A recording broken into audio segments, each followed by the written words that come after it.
Hello and welcome. I am the Last Hit Point Hero, and you have found your way to TPK Roleplay. We are so very glad you're here and hope you enjoy your stay. Over the course of the next couple of weeks, we shall be finishing up our limited crossover series, Stargate, Basilisk, and Phoenix.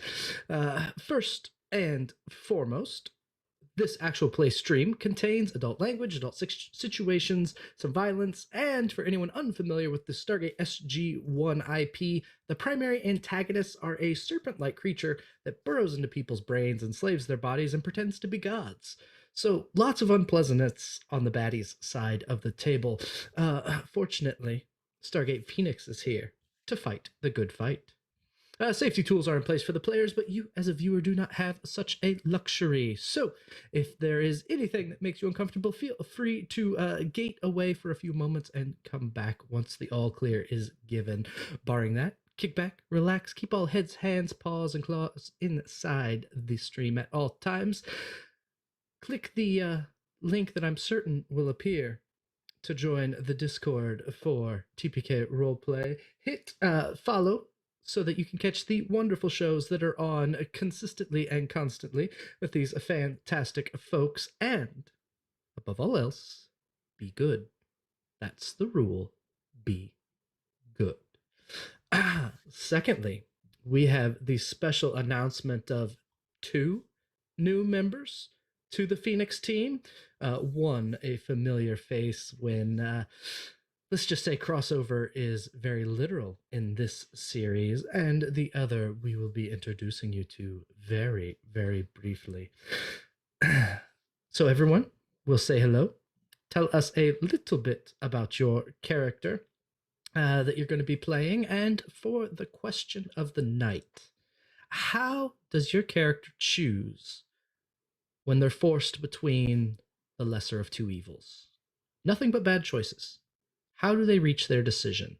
Little RP question warm up to get things started. I think that is an adequate amount of time to think about that. So, beginning in the top center of your screen, somewhere over the rainbow, the next character will come. You'll hate to love him or love to hate him from either side of the DM screen. It's Osirix Franco. Hi, I'm Osirix Franco. I play Gary Bradford, or Captain Guinevere Bradford. Please don't call her that. She is an engineer, and she is excited to be home on the Phoenix base. To answer the question, what does Gary choose between the lesser of 2 evils? It's simple. What gets the most people home? Most people in bed at night, that's the choice. Makes sense. Common way of going about it. Great way to go about it, Captain Bradford. Continuing clockwise around your screen in the upper right section, a walking wizard of wonderful digital works. If you want to know the secrets of the man behind the curtain, there's nowhere else to look than in the proper direction. It's proper nerdy.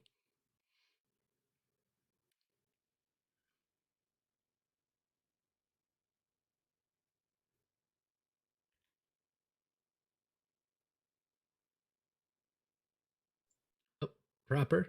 Kohlrabi says you're muted to the stream. You know, I'm trying my best out here. It's fine. My name is Proper. I'm a TPK staff member, role player, game master, and designer, but today I am playing Dr. Alton Troy. He is a human who used to fight with the Air Force until one tragic day he lost his life and was given a second chance and then traded his life over for science instead. In that same vein as Gary, he runs all the scenarios as quickly as he can and tries to pick the, I don't want to say logical one because that sounds very Spock, but similar to Gary, the one that if he needs to be the last one out, he will be the last one out. Perfect. Wonderful. Continuing down and around in the bottom right section of your screen, the newest addition to the Phoenix team. When you've been bitten twice already, and the only options left to be chased by the rats in the land of Arnor or become a master of the art of war, it's Kaya. Hello, I am Kaya. I am playing Second Lieutenant Sazu Song today. She is nearly as overwhelmed and confused as I am, so look forward to that. And I believe that the way that she would deal with having to choose the lesser of two evils is basically to spend about 5 seconds panicking and then choose whichever method is easier to do. Not a very good way to go about it, but it's a way. It is a way, and sometimes it's the most guaranteed way to get a good result, so definitely can't knock it. And last but not least, you may think them a little green around the gills, whether that's from the monitor glow of a CM88B Bison, or the moments before spandex body armor appear, or the shift into Metal Gear mode as the frames drop. Well, we'll have to wait and see. It's Meg Mysteria. I'm sorry. Hi, everybody. I am Meg Mysteria, and I'm playing Captain Tommy White, who shockingly did not hit the iris last session. But, although we were very worried for a minute there. He is a soldier who's kind of been around the block with these folks and is just making it his goal to keep them from dying on him and bringing them back home. But when it comes to the lesser of two evils, he would want to say that he would prioritize the many over the few, but his connections are a little bit too strong sometimes. So the people important to him would take priority.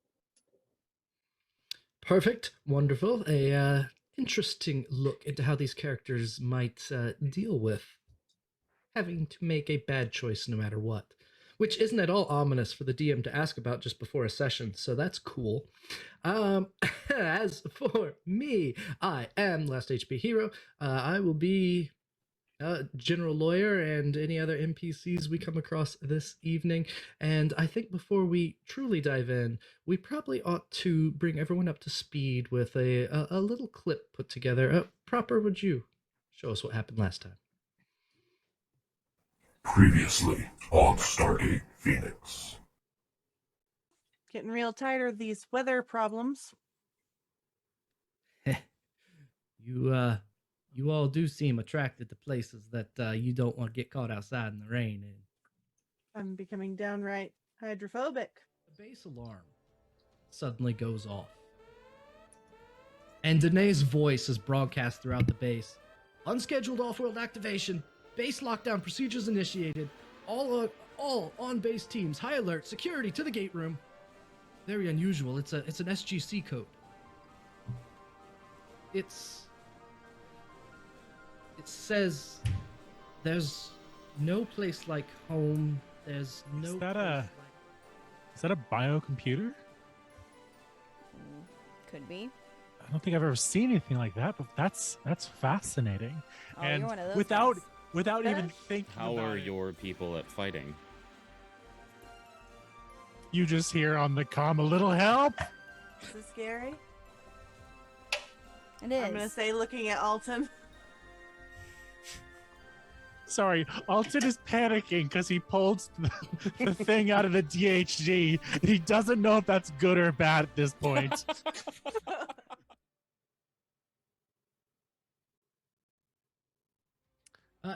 At some point during that, the research aide that you had spoken with before will approach you while you're taking notes and go, Dr. Troy? Oh God, sorry, you scared me. Oh God, I know your name. Yep, It's quite all right. I brought you a coffee, and as they're handing you a cup of coffee, it's going to spill and get all Oh, over shit, you fuck. and your Oh. notebook. No, damn it, no. I'm sorry. Oh no, it's not your. It's I'm fine. so sorry. I'll Let me be get a fine. towel, and they No, just no. rush out of the room. God, what was Thank his you. name, though? So very much for bringing us all back up to speed proper. It's wonderful. As for where we will pick up, we will pick up right at the very end of that session as Gary and Captain White and Dr. Troy all went tumbling through the gate. You all pass through one at a time. Alton first, Tommy second, and then Gary, you come through. A few moments after you step through,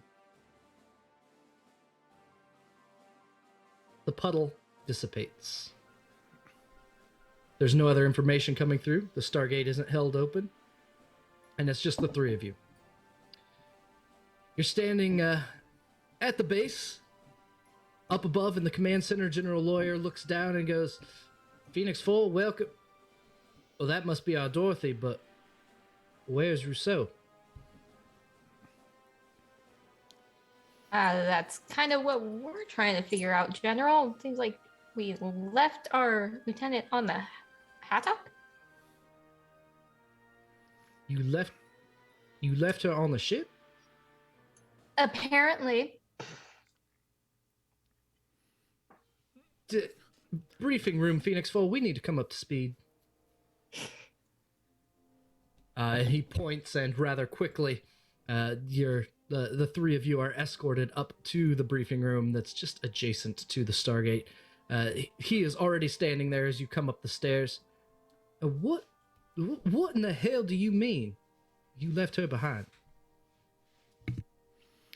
I don't mean to point fingers right away, but I do think you were the last one through the gate. Do you know what happened?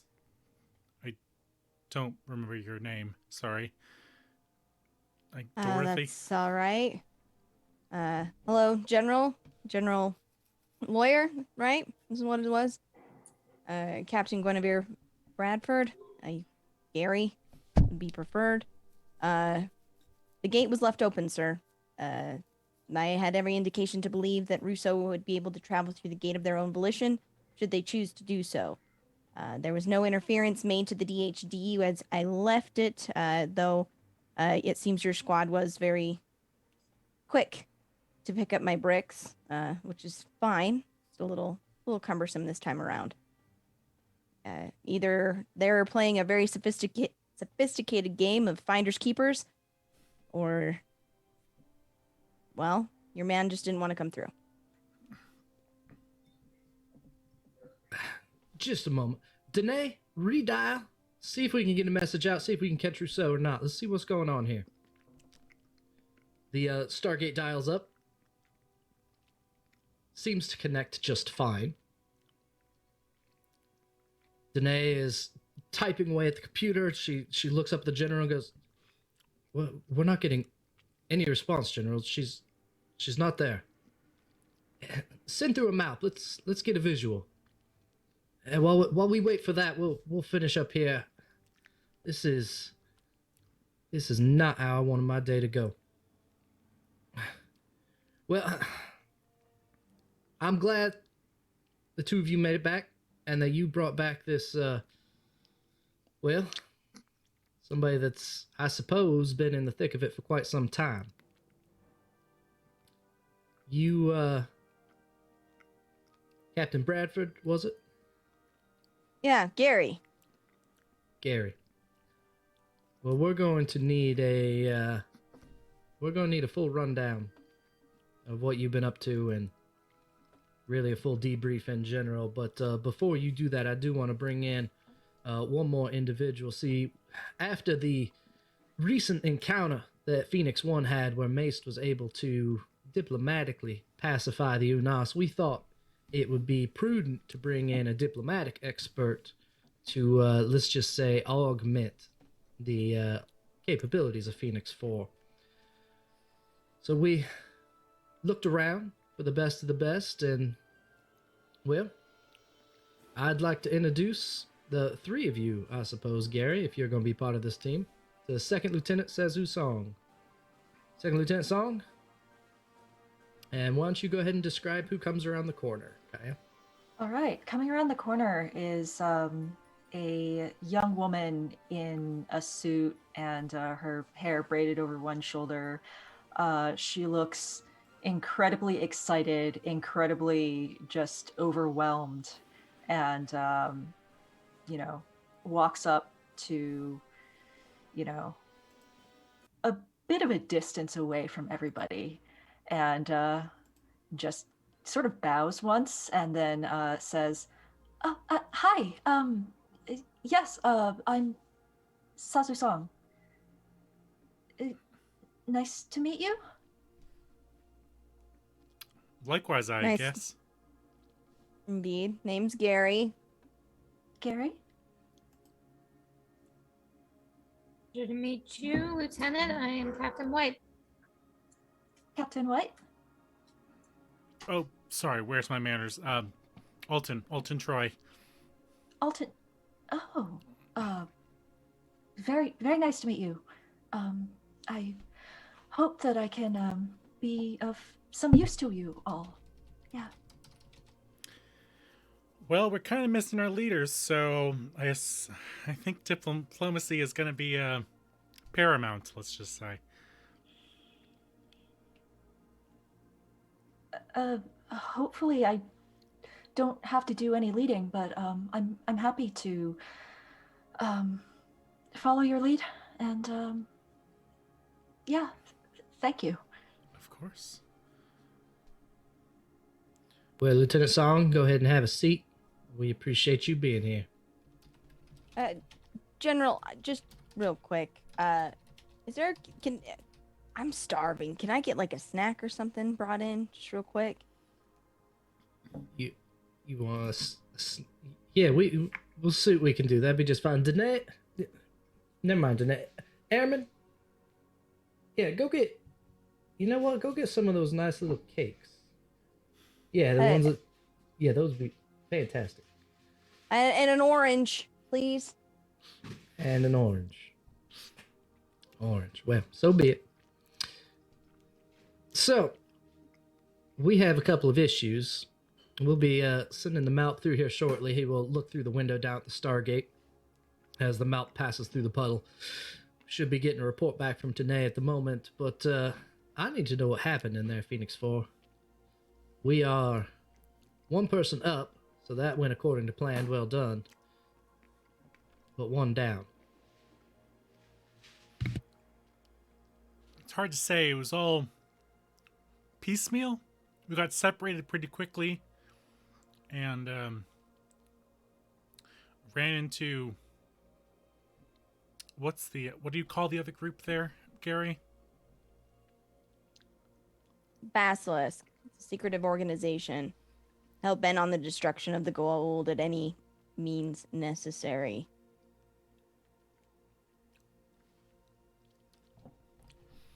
So there are allies?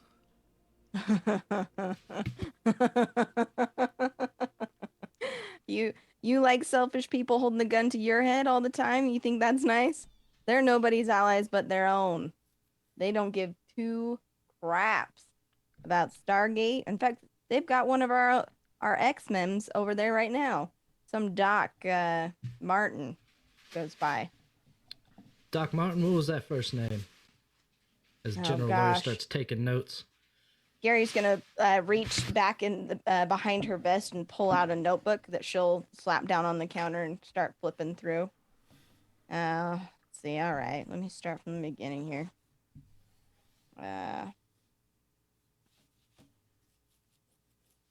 what was it? Eric. Dr. Eric Martin. Dr. Eric Martin. We'll run that through right away. We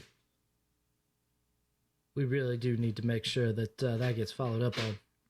Yeah, he seemed pretty discontent. There were a couple of other members, an Unas and a Tok'ra. They've got a base down on a gas planet, run by another Unas. Pretty straightforward gig, bare bones. They only have what they can get their hands on, and boy howdy, are they successful at what they do. But to answer your question, there, Troy, they are not our allies. They are hell-bent on the destruction of everything else be damned. Oh, thank you, Airman.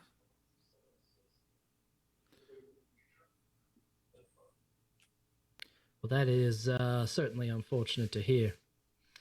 But what about the Hatak? Were you successful in bringing anything back, getting any information at all? Gary will pull out one of the stones from her pocket, or the gemstone that we got, and kind of set that on the table. Right, so this is something I recovered from another mission with them. They had this organic computer on the deck. Troy can talk a little bit more about that. He saw it as well. Wasn't able to recover much. Tried to take the ship down, but we had some theoretical disagreements with Basilisk, and they were deciding to go down with the ship, as it were. Explosives were loaded, but not detonated. It was, however, being sucked into the orbit of a black hole, so I feel pretty confident that it's not long for this world. Remembering the organic computer, Alton pulls out his notebook, shoves some loose leaf papers into the back of it, and starts scribbling as many notes as he can remember of the thing that he saw. Well, It was just absolutely fascinating, sir. Like, that level of technology is something that I have never seen, and I understand intuitively, but like the process of creating that is just fascinating. And he just like rambles about the different benefits of having that kind of technology for Phoenix. Well, let's now that I've heard a little bit about what you all experienced, let's Danae, Sorry. is the MALP Sorry, through? General. Just one What's other that? thing. Just real quick. There were larval state Goa'uld aboard that ship. Confirmed at least one of them died, but the And- Huron tore it apart, but I don't know if there were any others. God bless Uran. So we don't know if any were recovered, just that they It's- existed. It's unlikely, given the Basilisk's motivations and the general distrust and desire to shoot on sight, but possible.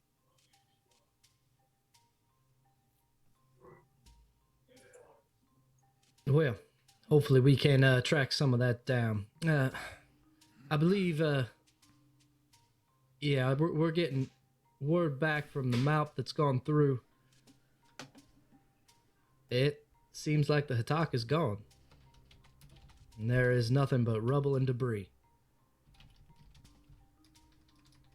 Readings indicate that, well, there's enough Goa'uld technology there that it seems the ship was destroyed in some way after you left. I suppose that's good news at least. Wow.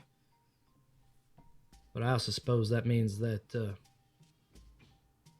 well, Rousseau may not be coming back. What are the chances they were able to dial out before it was destroyed, or before we even tried dialing back in?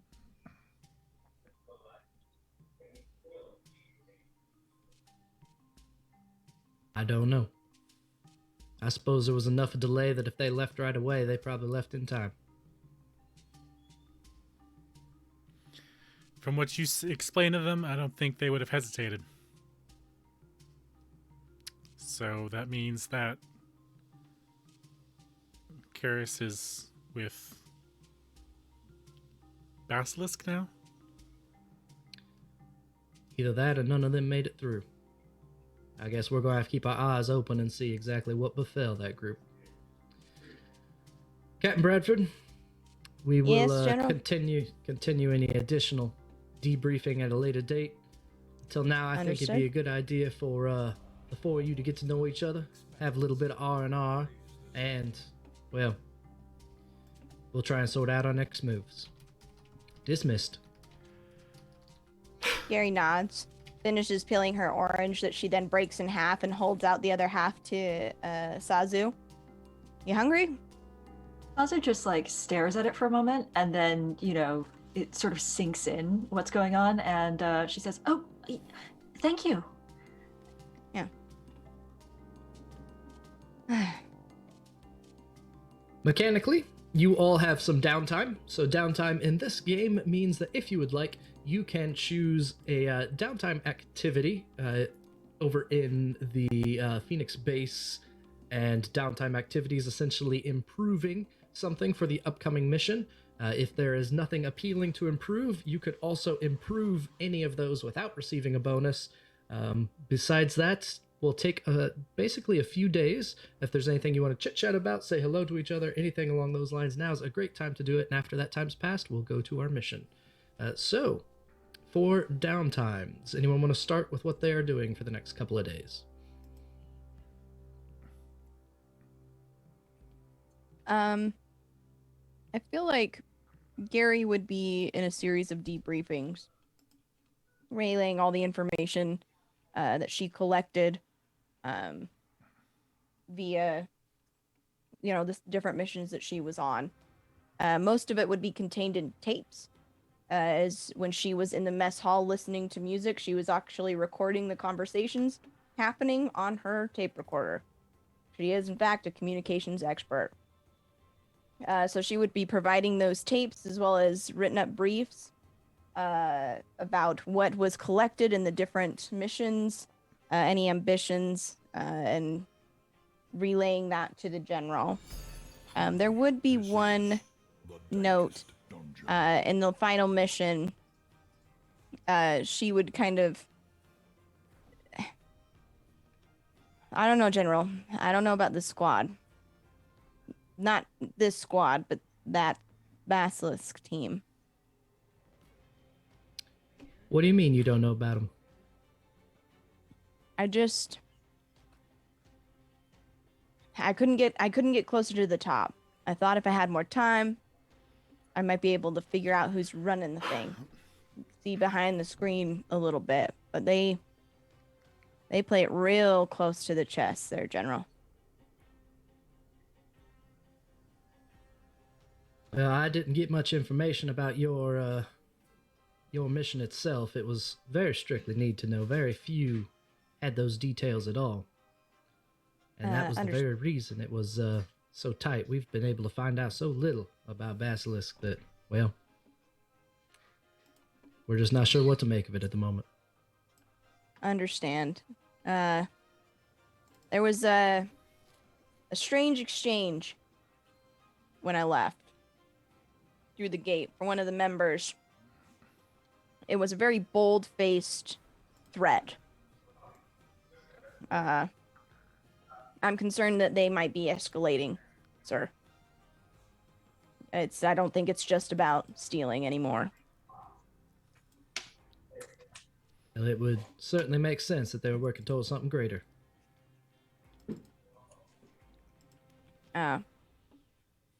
Brilliant. In the meantime, as I get anything else I need to know about the base here, is there a good place Gal can get some nice pudding? Well, I think Danae has been working on a new banana pudding recipe. You can certainly ask her. What version are we on now? Oh, I think last time there was a little bit too much cayenne in it, and it overpowered the cumin. It is a delightful experiment that she is running here, sir. But I figure if we don't all die from it, we will come out with something on the other side. Indeed. Indeed. Well, thank you, General. I will head out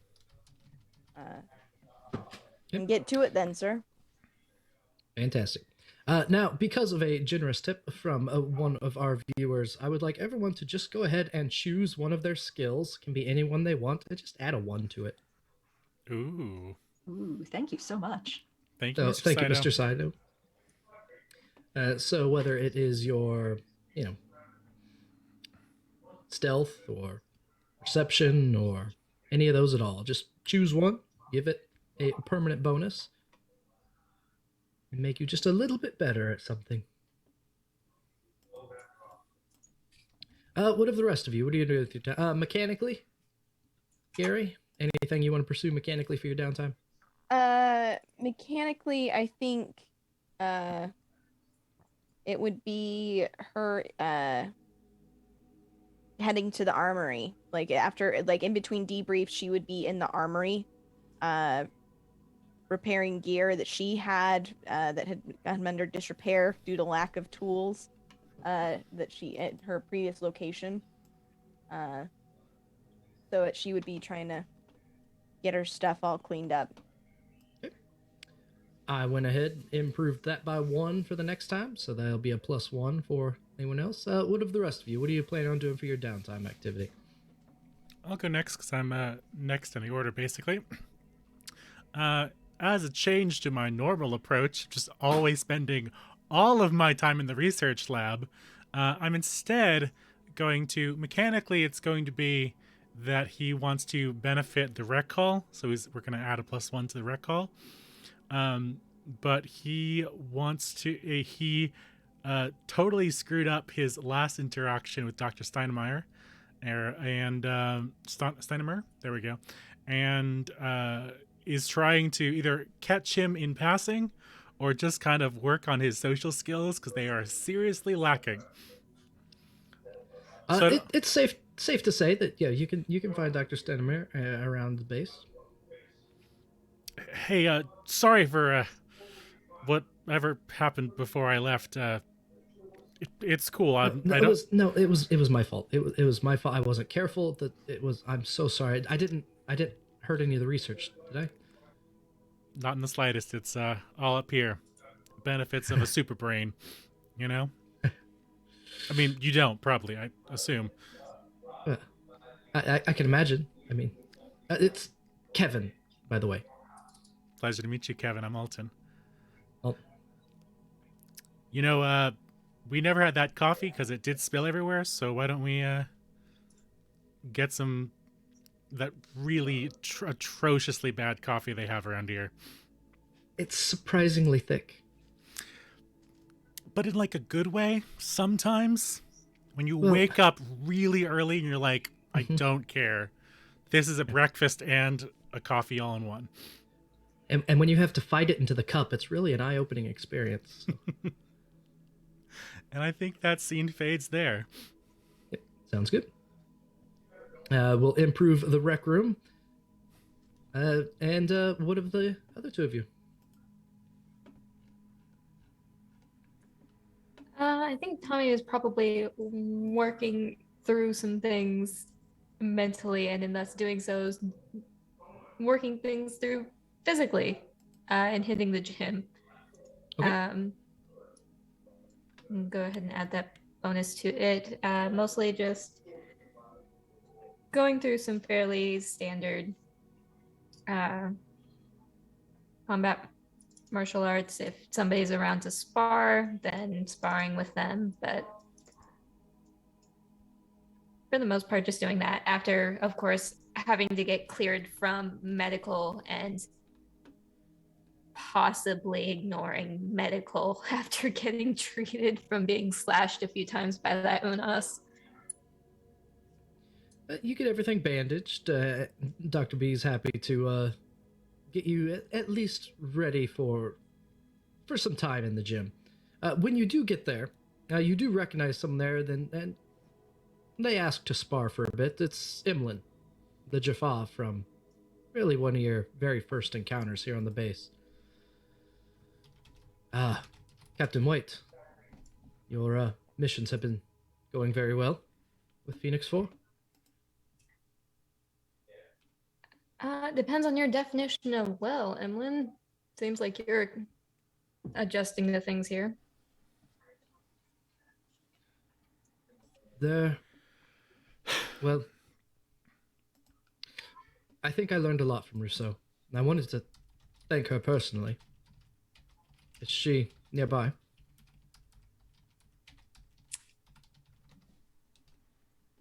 Russo is MIA for the moment, but we're working on tracking her down. So here's hoping you get to thank her in person soon. That is unfortunate to hear. I hope that we find her soon. You were looking to spar, Captain White? Absolutely. I can't think of a better opponent than a Jaffa, so come at me. And the two of you spend the next few hours sparring, and Jaffa are unusually strong, and she is incredibly skilled. You spend a lot of time slapping against the mat over and over and over again. Getting my ass handed to me about what I expected. And Lieutenant Song, downtime, there's all those activities. You can choose a mechanical benefit or just in general what you'd like to do. If you want to wander around the base, I am certain to help you introduce you to a few of the NPCs. She would be spending, dividing up her time really between doing a bunch of research into pretty much everything that anybody has mentioned during that brief debriefing. Either that or actually if there's like a shooting range anywhere nearby, just working on some pistol shots, and otherwise just sort of wandering around and giving very, chipper but nervous hellos to anybody who crosses her path. The firing range is down by Senior Airman Jacobs, who is the quartermaster and in charge of all the various tools that are used in weapons. And Senior Airman Jacobs, she sees you when you come in, checks out the firearm to make sure that's all right. Says, "I know that you're new to this base, but you need to take care of those things, right?" Yes. Is there something I should be doing? Well, as long as you bring it back in one piece. I have gotten MALPs back in pieces. I have had things left behind, and quite frankly, it is a pain in my ass to keep track of it all when it don't come back. I'll be sure to. Thanks. Fantastic. Mechanically, you can have a +1 for any of your ranged attacks on your next mission. And after a few days pass, is there anything else that any of you want to talk to each other about before we go to the next mission? Gary would be kind of very comfortably walking through the Phoenix base, as she has once again returned home. But it would be in that kind of sauntery kind of way, like a senior at the last week of school. Like, it's clear that Gary doesn't really know what she needs to be doing, is kind of waiting for somebody to tell her what to do. She hasn't been fully reassigned back to duties yet. A magnanimous dispensation. So it would be a lot of taking a walk around, waving at people that she knew. She'd probably ask to have sit down with Tommy over a meal or something, just to shoot the shit. That kind, just a very, hey, what's going on, man?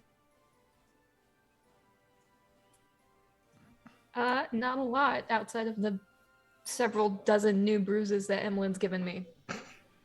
I mean, I guess that's something, right? Something. How's the base treating you? Better than the sewer, I imagine. Yeah. There was things to like, things to appreciate about it. It's nice to be amongst A magnanimous people who are more likely to ask your name than shoot you first. I'll tell you that much. But it's not too bad. I couldn't help but notice your rank. How'd you sign up Oh, for all this? I mean, I enlisted in the Air Force basically right out of high school. Apparently, I did well enough at whatever it was I was doing and got requisitioned for Stargate program. combat focused, I'm assuming. Yeah. Got Long arms mostly. Understood. You from the States? Yeah. Oh, good old Kansas City. Nice. Very good. Military brat myself. Grew up on bases outside of Tokyo. Outside of Tokyo, really. Yeah. Kind of the family business. Signed up after my brother did. Wasn't planning on it. But decided to change course. So here we are. Here we are, and you've made quite the accomplishment. You have successfully infiltrated a... Oh shit, what the hell do we call them? They're not intergalactic bad guys, because I mean, they're trying to do the same thing we are. They're just not being decent about it. You could call them what I called them. Assholes. Jackasses? So you're getting the picture already. Yeah. No, it was a neat assignment, but I think they just put me there because they didn't know what else to do with me. Worked out, I guess, in the end. Sorry about your lieutenant commander. Is that right? Russo? Yeah, what about her?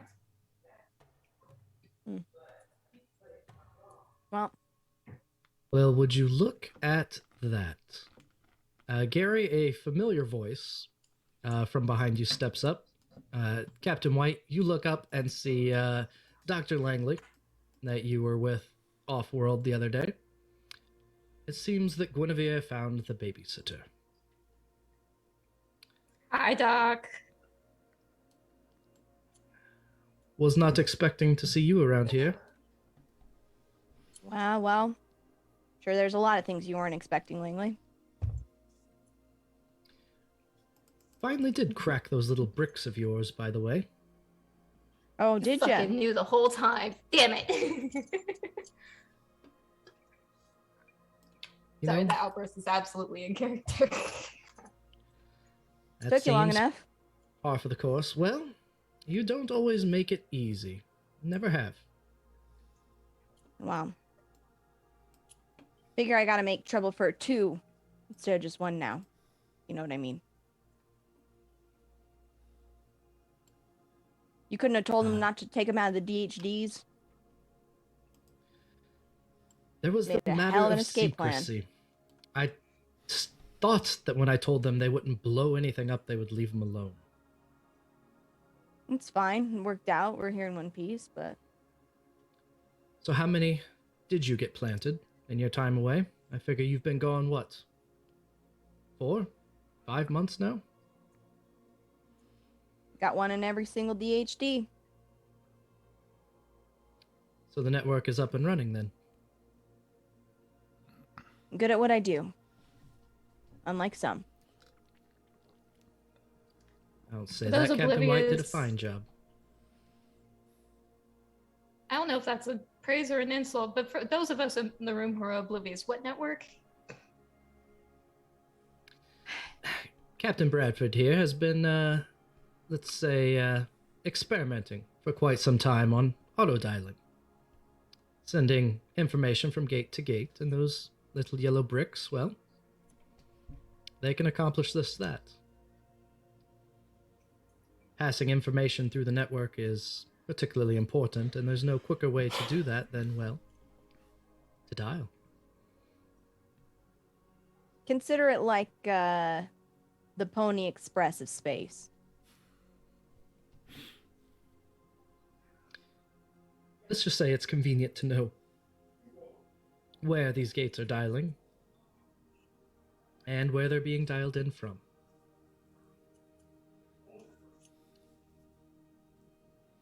Tommy, you said that you got in from being a soldier. I got in for being an engineer, specializing in mechanical and communications. I'm catching on to that one. Yeah. I build bots that like to talk to each other and the good guys. And that's the great thing about bad guys. I love a good monologue. Oh, Guinevere, there's plenty of people that like to hear themselves talk. You take care, you two. And, she'll walk away. Gary will kind of glare at Langley as she walks away. Shake her head before tucking back into the meal. Well, now that that's over with. Oh, so you don't like Irma either? No, I do not like Irma. Just raise the hands, a fist bump. Absolutely will fist bump. Last call for anything before we go to the next mission? I think that's everything for right now. All right, sounds good. A few days pass. The continued looks and reconnaissance into the Hatak and some of the other addresses that you've been exploring goes on. After a few days, all of you are called up to General Lawyer to the briefing room for what has become a regular occurrence of, well, a pre-gate send-off. The four of you sit down. You reach the briefing room about the time that General Lawyer is taking the last bite of cake from, who knows how many it's been at this point. He puts the fork down on the empty plate, sets it at the side of the briefing room table, and says, Phoenix 4, I hope that all of you were able to get a little bit of R&R, relax just a bit, because, well, we're going to have to keep checking off these addresses that all of you discovered. See, P3S437 had 3 addresses that you have been exploring. You had the opportunity to check out the Hatak itself, which we got after researching where that prisoner dialed. We sent Phoenix 1 after the other address that they went to, and they came up empty. But today, we're going to take a look at P2D638, and the General will open up or point to a folder that's in front of all of you that will have just some very brief information in it. It says, now, P2D, we had a little bit of issue when it came to reconnaissance. We sent a MALP through, and much to Senior Airman Jacob's chagrin, it seemed to have tumbled off of something as soon as it went through the gate. We were able to collect this video. He plays a short video, and as you're watching, you can, as the video feed comes in, it's static. It comes in with some static, and you see scenery flying by. There's these bolts of almost lightning or electricity crawling across the ground, and then after just a second, maybe 2, the camera pitches forward and starts spinning, and he freezes it, and you have one blurry frame of what looks like train cars going off in the distance, and then when he unpauses it, the MALP hits the ground, the camera spins like crazy, and slowly becomes staticky until it cuts out and dies. Jacobs was not pleased with that. Oh, I imagine not, especially after the Hatak one. I do appreciate that you brought most of that back, but I almost wonder if it made it worse. She has been in a foul mood, to say the least. I'm surprised she gives us any gear at this point. I'm fairly certain that if she were not required to, that might be something you all would have to be a bit concerned about. You know, this stuff doesn't grow on trees, right? Now, we did send through a UAV in order to get a better aerial view, and it seems that the Stargate is on a train of some kind. It plays another video. This time, UAV shoots through the Stargate, banks around, and you see this massive train. It is miles and miles and miles long. It's hard to get a good guess. He says, well, we couldn't get a full count. You'll see why in a moment, but there are several thousand train cars that are traveling along this web of electricity. You get this top-down view, and this train is riding on what just looks like a web of electricity skirting off to the sides. After a few moments, the video of the UAV starts to go black and dark. You see a bolt of lightning cut across the video feed, and then the entire thing tumbles to the ground. It cuts out as well. There's some kind of storm following this train. Not again.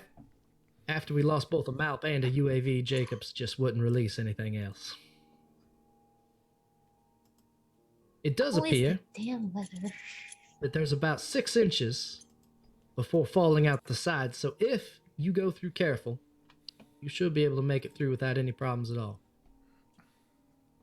Gotta mind that first step, though. It is a doozy.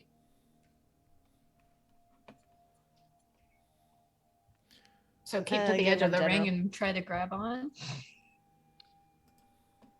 That is a very good idea.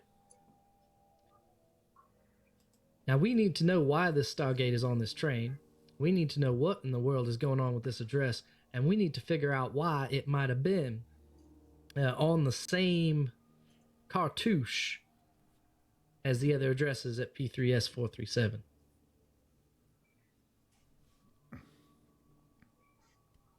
Have any questions? Want to see any of the recon before we go through? Yeah, I sorry. Just a couple of questions. This cartouche, you said. What were the other coordinates? Well, we have been taking a look at a number of these, and he pulls up all 3 of these sets of coordinates that were found on the... Weren't these the ones that are found Jason's- in the DHD on one of the planets? These were the ones that were written on the wall. Oh, okay. So there is the mission report for P3S437. It doesn't have the details of the report. That's just the general information for you, Captain Bradford. These 3 addresses, they were found carved into a wall. This is a part of the gate network that we had not experienced before, and it was not even on Major Carter's theoretical gate addresses.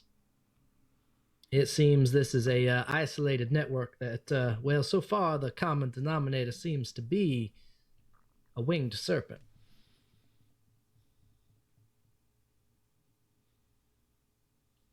P3M226 was one of the other addresses on there. Well, I think you're forgetting one other common denominator there, General. What's that, Captain? Wapwawet. Wapwawet does seem to be involved in some way with all of this. Now, we have not heard from Wapwawet in at least a couple weeks, so we really can't say for certain what he may be up to. Gary's going to kind of squint, and correct me if I'm wrong, but Basilisk, Gary's been to P3M226, correct? Correct. Yeah, she'd squint at that, because that seems odd. Both, yeah. You didn't run into any Wapwawet during your time with Basilisk, did you? I mean, I think it... You never think went that to P3X582, did you? Sorry, I just gotta check my notes. My brain's too dumb to remember. I'm just reading off of the list on Roll20, so I feel you. No, we went to P3X582. There was a tomb there where they got our gear. Your bunch gear? of weaponry. And we don't have a senior airman Jacobs, or didn't. It was take what you can, give nothing back kind of energy.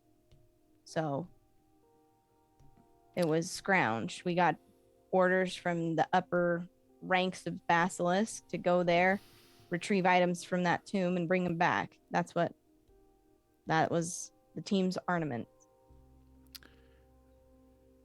HP, remind me as the player. Mhm. Did we visit any such tomb that I can remember? You did not visit a tomb. Nope. We That didn't was visit definitely a part of the tomb. planet you didn't go to. Cool. That's what There I thought. was How? I think our gear did get left there though, because we were taken prisoner. unless you were packing crates and crates. I don't think it was you guys. Wapwawet was mentioned though. A lot of fancy schmancy go old bullshit. And so you didn't really run into him, though. Not that I'm aware of, no. Not that he made parent. Just some Jaffa. I know you were with Basilisk for quite a while. Did you visit anywhere else that we would have ran into you? Well, that's my thing about P3M226. We were there. Encountered the local fauna, flora.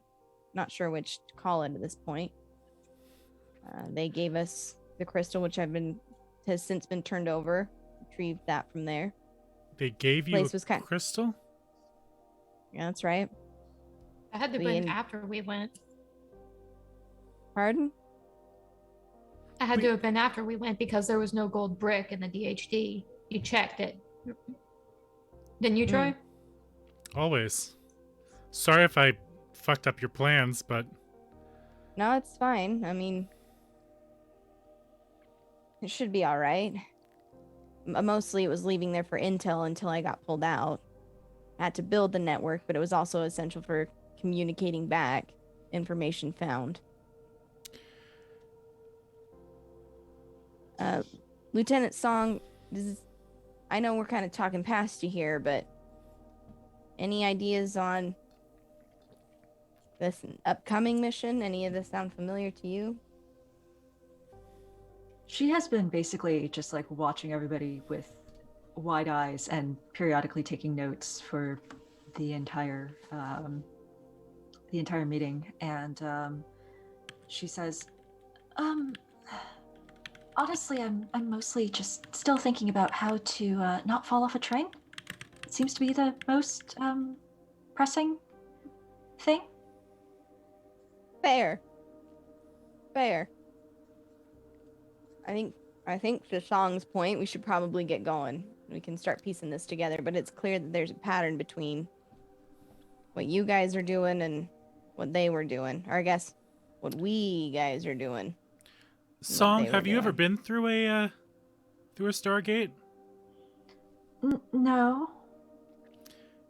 You might want to hold someone's hand as you walk through if you're nervous about falling off a train and getting sick for the first time.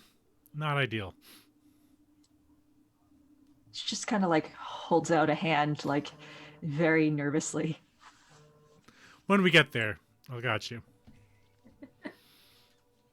And we prepare for our trip to the Stargate, through the Stargate.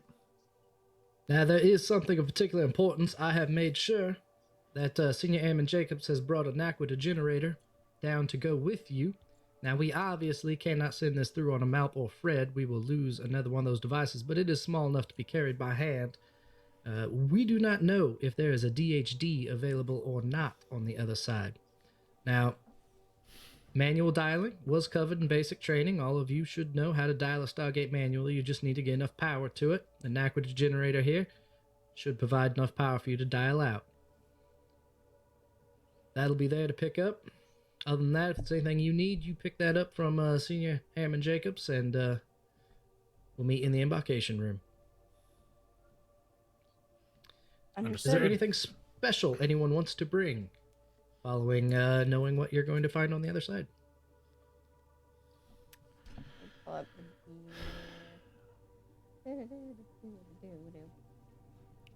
For some reason, all I could think of is just Ghost Line's lore. I'm like, train stuff, train stuff, train stuff, train stuff. Oh, it's okay. I'm thinking about lightning rods. I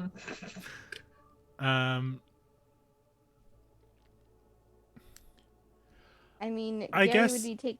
Oh, go for it. Go for it. I was gonna say, it's not necessarily like we're climbing a mountain, but I think Alton, along with his other normal med supplies, is gonna bring climbing gear, just in case that becomes an issue. Sounds like a plan. Go ahead and add that to your sheet. Will do. We had the same hat going on there, proper. I was looking at that too. Climbing gear, and also just like goggles, like big goggles that he can put over his glasses. Okay. Because, gosh darn it, out of character, we're gonna fight on top of this train. I know it. If we don't, I'll be very disappointed. I'll never forgive you. Noted. Gary would make sure to have a couple of engineering kits, her regular one and a spare, just in case something bad goes on. She would take her regular weaponry. She would also, she'd also crack some jokes as she's getting her gear from Senior Airman Jacobs. Well, hello, see ya. Good to see ya. Been a minute. Captain Bradford? You still got those rules about bringing stuff back as we took it, or you open to those advancements? Let's just say I've been having some trouble with the Phoenix teams bringing things back in one piece. All right. Alton, there to get his own supplies, just kind of looks away. Tommy is right there with you, and you both just kind of like Awkwardly slink out of the room. Before you can slink out of the room, Tommy, Gary's gonna walk over and do you carry a sidearm? Yes. She'll hold a hand out for it. Mind if I take a look really quick?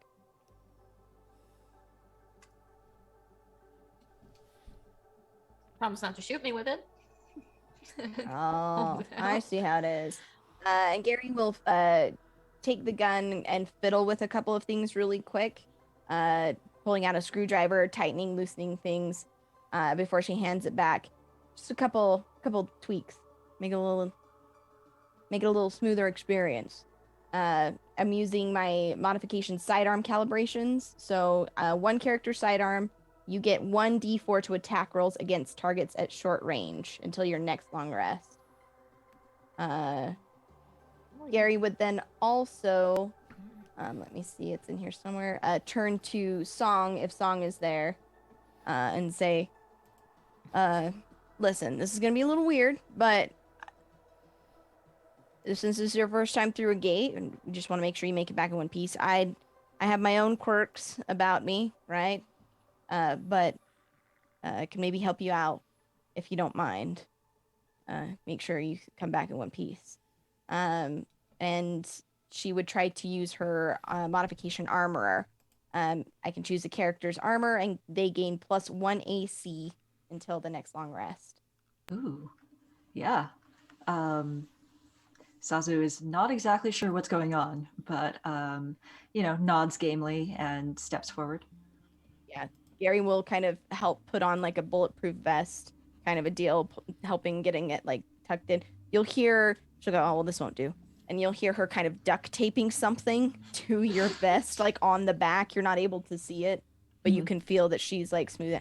Listen, these things are great, but don't do much for Jaffa staffs, if you know what I mean. Yeah, I definitely know what you mean. Right. Jakes will speak up. You see, Captain Bradford, that's why I always appreciated you. It might come back covered in duct tape and who knows what else, but it's always in better condition than what it left in. Gotta take care of your gear so it can take care of you. I think that would be a wise lesson to pass on to your new team. Yeah, well, We'll see what we got. Most of those probes weren't even our fault. Come on. Wait, most of them? How many PJs have they lose? Have they lost? We brought I back would- the first one. I would rather not talk about it. All right. Well, While everybody's here, actually, watching all of this back and forth banter going on, Lieutenant Song is actually going to step forward and just watching everything with a smile, and then lean forward, and her voice drops, and she says, I wasn't really sure about this before, but it feels a little strange. It feels like, I think we're all going to get along very well, and I'm happy to have you all show me the ropes, and I know I'm going to learn a lot from your example. And with that, I'm going to grant everybody 7 temporary hit points. And Get 'em. while you have those hit Yay. points, a number of special things can happen. While you have those hit points, you have +1 AC. And once per short rest, when one of you fails a skill check that I'm proficient in, I can allow you to re-roll the result. And Just so we know ahead of time, what are you proficient in? I am proficient in culture, deception, insight, investigation, perception, persuasion, and science. Oh That's a lord, lot of so many things. things. That's so many. Why do I things. only have 2 things? I've messed something up. How do you only have 2 things? I have 6. I'm confused, Meg. It's fine. You should have 3: engineering, pilot, and perception. Wait, what? Okay. Oh wait, no, you're a medic. Never mind. I'm a medic, yeah. Athletics, insight, medicine, and science. Athletics, insight, and what? Medicine, and Medicine. science. Oh, look at all those things now. Wow. Some Okay. of your origin stuff will also give you proficiencies as well. Yeah, I don't think it Yep. did, but well, okay then. Look at me go. Hey, fantastic! This is a new system. It was kickstarted last year. Just came out at Gen Con, so we this has been our first campaign in it. So Learning curve, man. there's always learning curve. No problem. It's like 5e, but I evidently don't know how to play 5e, I guess. It's like 5e and Pathfinder smashed together. yeah, So correct. if there's anything else or nothing else you need, you meet back in the embarkation room. The Danae and the general look down from up above, and the gate is dialed up. All the chevrons lock into place. The event horizon opens, and you have the opportunity to step through the Stargate. Off we go. As Alton did already say, he will hold a hand out so that Song can hold on to it as the two of them walk through the Stargate together. She will absolutely take it. Her hand is a little sweaty. I think we'll precursor this and say that Tommy will go first and make sure that this footing is enough to actually get people onto. And somebody to catch you on the other side, at least. Sounds good. All of you take a step through. The rush of the energy washes over you. The lights and the wormhole pass over you. There's that howling hiss of the Stargate. As you make your way to the other side and step through, there are a few things that happen immediately.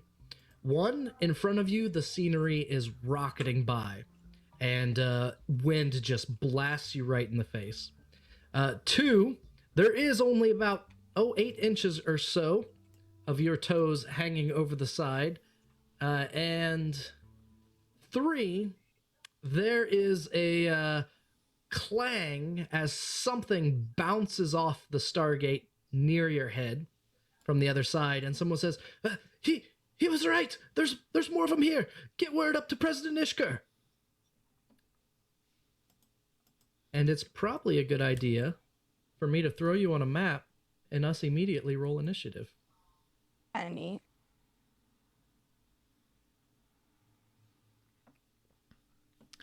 Three, 4, and I hit that button and hit that button. And I open that, and I get rid of this. Clear that out, and it's almost like I've done it before.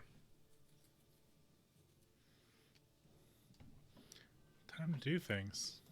There we go. 16 for Gary. Hey, for Gary. I forgot to HP, click my token. HP, guess what? What? I still can't click my token. Oh, I fixed it last time. I swear I fixed it.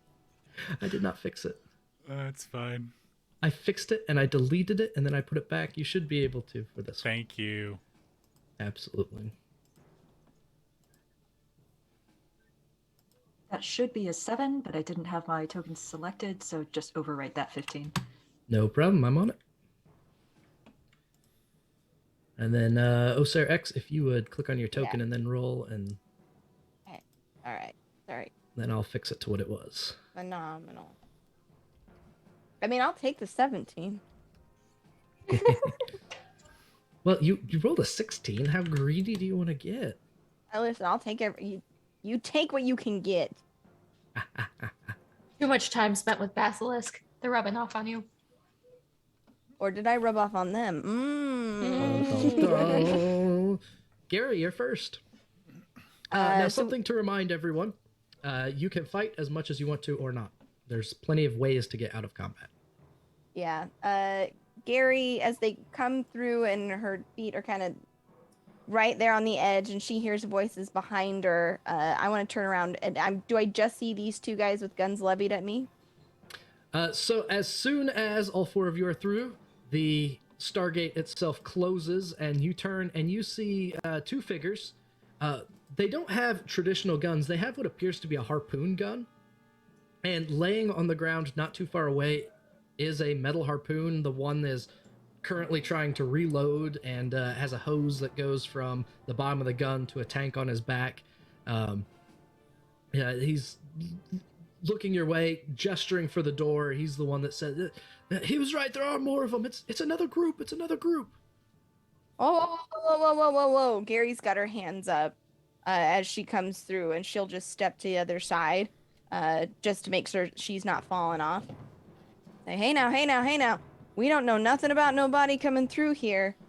We're just here. We got some instructions to come check out, help the folks here on this side. That's what we're here for. So there's no need for, I mean, I'm not a whale. The harpoons are unnecessary. She doesn't look like the other one, Jerry. No, he said get all of them. Go ahead and roll persuasion. Ah, dang it! I want to lie to him. Dang it! Well, you didn't. I kind of did. If I -2 from purple, that's a 16. A 16? That is a success. He is a little hesitant as he starts to levy his harpoon gun in your direction. The other one's shot first. We're not here to shoot first. We're here to figure out and help the situation here. My name's Gary Bradford, and I come in peace. And she's gonna go ahead and like slowly lower her hands, playing off the comment that he used. They don't look like the other ones. Mm-hmm. Let's see. I thought I had a skill for this. Stand by. Trying to find it. Maybe not. Nope, never mind.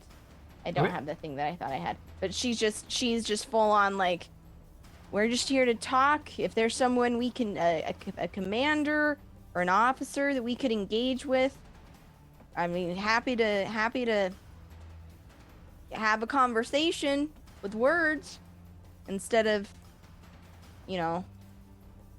Steel. Captain White?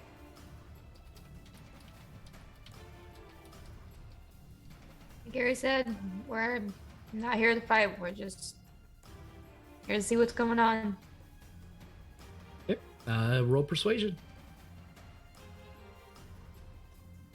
And has hands on gun on his P90, but keeping it down mostly because prepared to go on the defensive, but doesn't really want to get into a firefight. Persuasion. Why is my persuasion shit? I crit anyway, it doesn't matter. The one that's already kind of swayed a little bit, he lowers his harpoon gun a little bit more. It's kind of a similar position to you, ready to fight still, but not actively shooting. He seems to look fairly uncertain. Dr. Troy? Still holding onto Song's arm, or still with Song's arm on mine, Alton is going to say, please, put your weapons down. We are with a civilian. Let's not get into a firefight, please. Sounds like persuasion to me still. It most certainly does. Oh, no. Now, you have temporary hit points from the inspiration that Dr. Song gave you. What does that mean? You get to reroll your persuasion. Persuasion is a skill. Yep, it is a skill that I have, and that means you can re-roll it if you want. Hell yeah, look at us go. Went from a 4 to a 14. 4 to a 14. So 14 is not enough for a success, but it is much better than a 4. Jerry, who still has his gun up or the harpoon gun up and pointing in your direction, goes, Steve, what are you doing? We need to... The other one's almost killed Jeff. That's other ones, not us, not these ones. Lieutenant Song. Yeah, she's going to step forward and look straight at Jerry and say, if there's others that have injured one of yours, then please, can we talk to them? Can we talk to your leader? We just want to help. And you have us at your complete advantage. We're on your ground. Surely you know we can't pose you any harm. Go ahead and roll persuasion. All right. Ooh. No pressure. That's a 14. 14. Jerry is still not completely convinced. He still has his gun up, harpoon gun up, pointed, and Steve over there goes, Jerry, calm down, Jerry. Just let's hear them out, right? They're not like the others. They don't have those dog heads on. Jerry seems a bit nervous and turning to Song, Alton will just say, Gould, probably. Sounds more like Jaffa ranks. Well, full armor? You're talking about guys with full armor with giant dog masks, right? Metal scale armor, big helmets that open and close. Yep. Yeah, we have one over here. Steve, you keep an eye. You know what, Steve? You go report to President Ishkur. Steve's like, but Jerry, just go. Fine. So the one you calm down heads off through this set of doors in the train and continues up to the front, closing them behind. The remaining one still has his harpoon gun kind of at the ready. He's still a little uncertain as to what to make of you, but he says, come over here and look. You don't look like him at all. And he pulls this tarp aside, and all of you recognize the dead body of a Jaffa. There are 3 harpoons sticking out of different parts of his personage as he lays there. Oh, gods. Doc, you don't think you could take a closer look there, huh? Alton will take a few steps closer and kind of inspect the Jaffa, knowing that there is a Gould inside. It's not entirely unlikely that they might still be alive, but we're gonna find out. Okay. You can either medicine check it from a distance, or for no check, you can reach in and pull the Gould out of the pouch and see for yourself. I think I'm just gonna reach in, because even if it is alive, this thing has 3 spears stuck into it.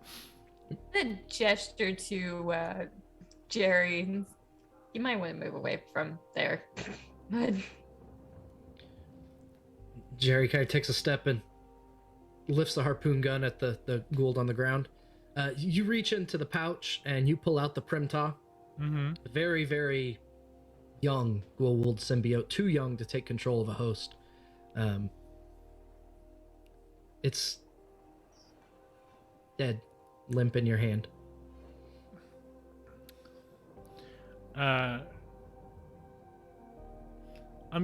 This is gonna sound gross. I'm going to take out a evidence bag kind of thing, and hopefully we can bring this back to do some research on it. But he's gonna turn to the group and say there is no way this Jaffa survived. Hey, Jerry. By way of introductions, I'm Gary. It's nice to meet you. And above your lovely vessel here. Are we okay? Are we cool? Can we lose the harpoon? No sudden movements. Completely understand. And Gary's gonna lower her hands to her side. You said that someone said others were coming through. Are you talking about other Jaffa? No, one had a very big gun.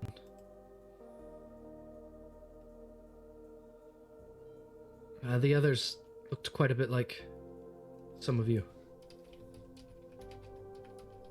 Very big gun, you say? Was he was- about yay tall? Had a hunting knife? Yes. Yeah. Would have gone by the name Uran? I don't think we got any of their names. Yeah. They just kind of walked in like they owned the place, and we really didn't know what to do. Gary's gonna turn back and look. That's them. They've been here. Right. How Well, long we are. ago? Yeah. Oh, it's been about a week and a half. They, It was just they've come and gone already? Yes, they were here. They took President Ishkur, and, well, they installed a new... Well, it was very odd. President Ishkur retired, as happens every 50 years, and instead of choosing a union boss as his successor, they had him choose a union wrencher. Some low-level wrencher. Her name was Trudy. She's President Ishkur now. She's been doing her best, but things have not gone well since they left. They took the old President Ishkur with them. Can I get a spelling on that Ishkur there, DM? Yes, it is Ishkur. This is the Ishkur Line. It's the train that keeps us safe. Okay. Safe from what? But from the storm. Unfortunately, we've been slowing down a lot over the last few days. The last week, really. That's what the puddle jumper saw. Or the MALP, rather. You guys are literally trying to outrun something. Yeah, the storm's been behind the Ishkur Line for as long as any of us have known. Hundreds of years at least. You just keep running and running from a storm? We can't stop or it'll catch us. And what happens if it catches you? Well, we've been having to cut trains over the centuries. Or cut cars, rather. I think, well, we were down to about 6,000 before last week, but we had to cut another 1,000 in the past few days. The energy is dropping off quickly. You found a way to transport thousands of cars? Well, the Ishkur Line was originally 10,000 cars. What are you down to? Somewhere in the 5,000s would be our best guess. Damn. What fuels the train? Well, the power comes from the engine. President Ishkur always took care of those sorts of things. But the new president is trying her best, you said. She is, but we've been losing power ever since the old president left with the others like you, and then, well, a few days later, these, and he points to the Jaffa on the ground. They came through. Most of them fell off the train right away, but there were a few that stayed on. We lost some good men and women that day. The president of the train? Well, yes. Your whole community is on a train. As opposed to what? This is perfectly normal existence here, what they've got going on. Listen, this new president, how much time did they spend with the people that came through before? Well, from what we can tell, she was the one that found them. She met them right here, talked with them for a bit, and took them to the union bosses. After that, they left her behind, and a few hours later, they came back with President Ishkur. President Ishkur made Trudy president, and then they all left. Understood. Did the old president look like he was, happy about this state of affairs? He seemed a little concerned, but it didn't seem like he was doing anything but retiring of his own volition. I mean, I wasn't here for the last retirement. I don't know what the presidents do when they retire. And the new one? The new one with Trudy's up in the engine. My understanding is that Steve has gone to retrieve the president or request that we have an audience with her, which I think is phenomenal. However, I happen to be an engineer.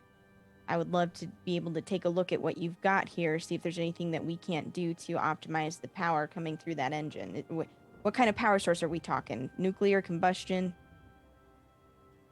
Well, we've always ridden the lightning, but I don't know how it works. He gestures out the window, and you can see that stretching out from the train, probably a dozen feet or so, is this web of electricity on the ground. All right, okay. Jerry, it's wonderful to meet you. We're legitimately here to help. It seems that you've undergone some massive changes in your day-to-day and organizational structure. I leave it to Lieutenant Song here. I believe that her expertise can help advise in that area to kind of help bring any assistance there, but we are here to help. Well, I appreciate it. We really don't know what we're going to do. About that time, there is a dark shape that swooshes in through the hole in the side of the car, flies through the center of the Stargate, followed by a second and a third. You turn to look, and there are 3 individuals that come to a stop with long black mechanical wings, each of them with a massive wrench in their hand. And the one in the lead that came through first stops and says, "Jerry, you all are cutting more cars. You can't cut cars. We won't let this happen." And that's where we're going to take a brief break. That's me, isn't We're going it? to take about 5 minutes, or about 5-10 minutes. Fill some waters, empty some waters, stretch, move around a little bit. Don't go anywhere. We will be back very shortly. Thank you for sticking around, and welcome back as we get back to Phoenix 4, having just calmed down one guard, only to find a trio have made their way into the train car in a rather unusual manner.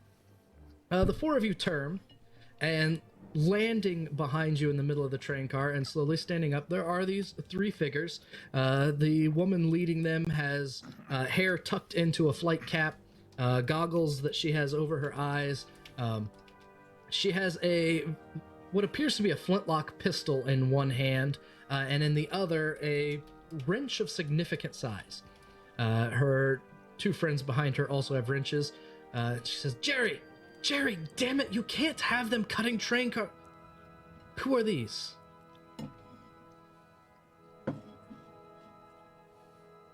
Hello? Yeah, hi. My name's Gary. We are a team of folks here to assist. Strangers. You're strangers, and the last time strangers were here, everything went to shit. So what do you bring? Well, I bring, Hopefully a Gary will solution to the reach- shit they broke. Gary's gonna reach in her pockets and kind of fumble around. I bring sugar and a specific knowledge of how mechanical operations should work. Look, I don't care anything about... Cherry? What? Sugar and cherry? No, it tastes like... Here, just take it. It's food.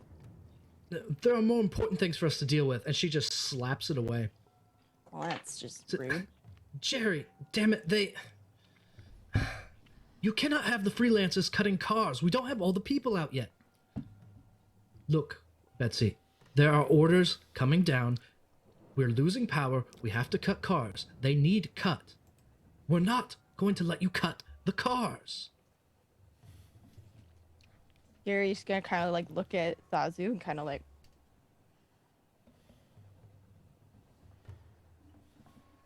You said that this all happened after the last group of strangers came through? Yes, everything was fine. We're working through our issues, of course, the further ups being who they are. She gestures toward the guard. Union was in good hands, and, well, we... helped. Helped, Jerry laughs. You and your damn flying monkeys make a mess of everything. You nearly had the freelancers going nuts. You always have the Union on edge. That's because it's not fair, Jerry. The further-ups can't have all of it. No, listen, it worked. And it worked fine. And it kept working fine for hundreds of years.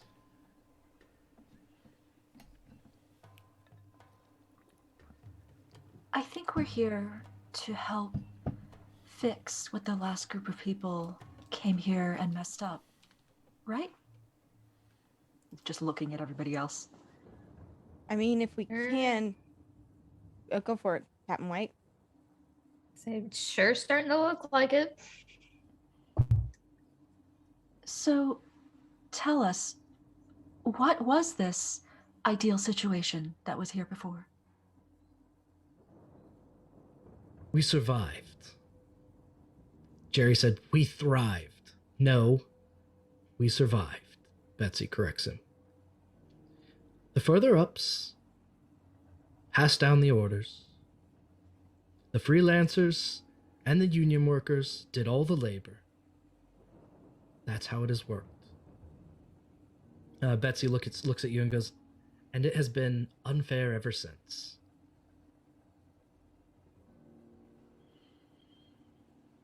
But now, we're losing power. We're slowing down. The storm is getting closer, and further-ups like Jerry and the rest of his ilk are cutting cars too quickly. Jerry kind of stiffens at that. He's like, look, the cars have to come off or the whole train comes down. Choices have to be made. Betsy looks at him. Yes, and it's easy to make cutting off cars a choice when you're in the first 100. isn't it, Jerry?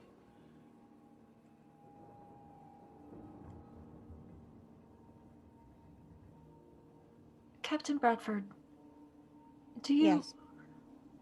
do you think this could be... No, it can't possibly be that easy.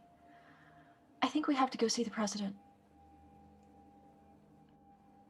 Betsy says, well, I'm going to have to stop freelancers from cutting cars.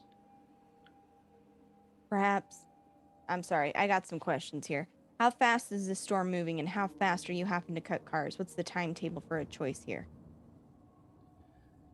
Well, it seems like the further ups have hired freelancers to cut off another 1,000 cars. We've lost 1,000 cars in the last week and a half. This And are these 1,000? What? It's been 3 days since we cut the last 1,000, Jerry? After a week before we had to cut the first 1,000?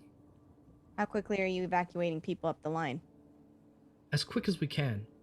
But these cars are lived in. People have lived here for centuries. They don't want to let go. Understood. Can you get me to the engine? To the way that this machine functions? Perhaps we can increase some efficiencies. Well, we're about 3,500 cars deep. So the engine is a few hours that way. And she points toward the front of the train. Gary's gonna turn and look at the party, and just gonna kind of take a deep breath. Right. I gotta check this out. We can't be leaving folks behind. And if I can convince them to take me down, I can maybe make some modifications. Alton looks to one of the workers and says, is there any faster way to get to the front of the train? You could go over the top, Betsy says. And Jerry says, only idiots and flying monkeys go outside the train. Yes, Jerry, but the train is full. People are evacuating upwards. You go over the top and it's much quicker. All right. Take me up top then. Song, do you want to work with the people on the train while we do that, or are you coming with us? I don't really know where I would do best at, but if the president is in with the engine, well, I'm just really, really hoping that she's not somehow behind this. Turning to the rest of the group away from the other people, of the workers on the train, Alton is going to kind of whisper, well, are we dedicated to making sure they stop cutting cars? Or do we just go ahead and talk to the president and cars be damned? We're here to make sure that we understand this world and gather as much information as we can. I would argue that we are also here to help save lives. Whatever we need to do to bring the most people home, that's what we should do. I think it's really important for you to understand that Basilisk came here for a purpose, and that purpose was not to help these people, whatever that may come across. They came here for a resource, and either they got it or they didn't. We need to keep an eye out for what they might have snagged. My thought is if I can go and help increase the efficiency of the train while Lieutenant Song here is able to convince these factions to maybe not find the right solution, but at least a better solution so we can help more folks. I don't think we're not here to make world peace. I'll just settle for less of a riot. Understood. White, what do you think? You said it was a few hours to get to the front of the train where the engine is. Yes. What number car are we in right now? Somewhere around the 3,500s.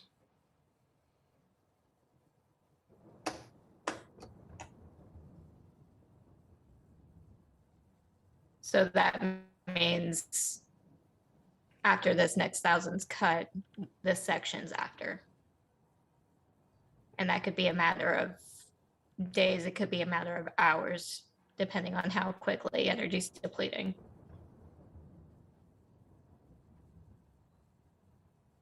Yeah, that's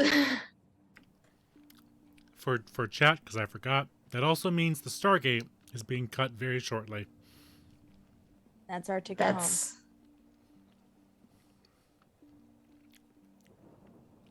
we have to keep these trains from as many of these cars from getting cut as we can.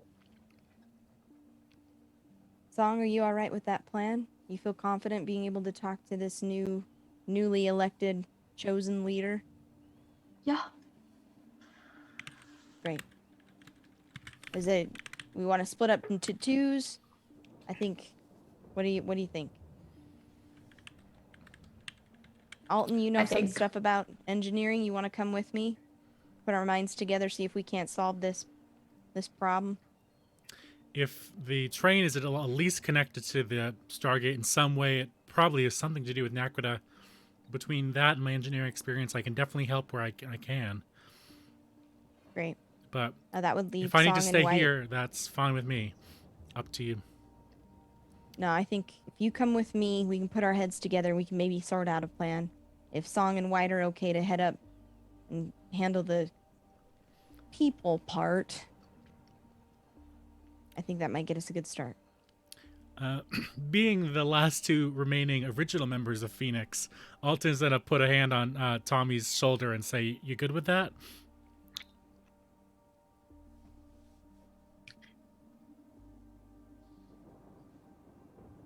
Yeah, just don't make me have to come drag your asses back here. Yes, sir.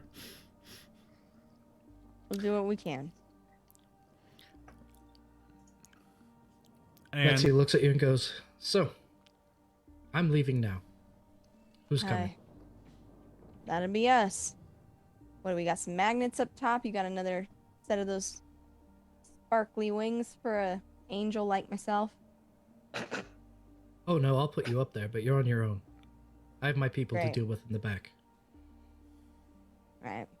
Well, accommodating. Gary is going to walk over to the side of the train where her sucker has been knocked to the floor. She's going to pick it up, take off the wrapper.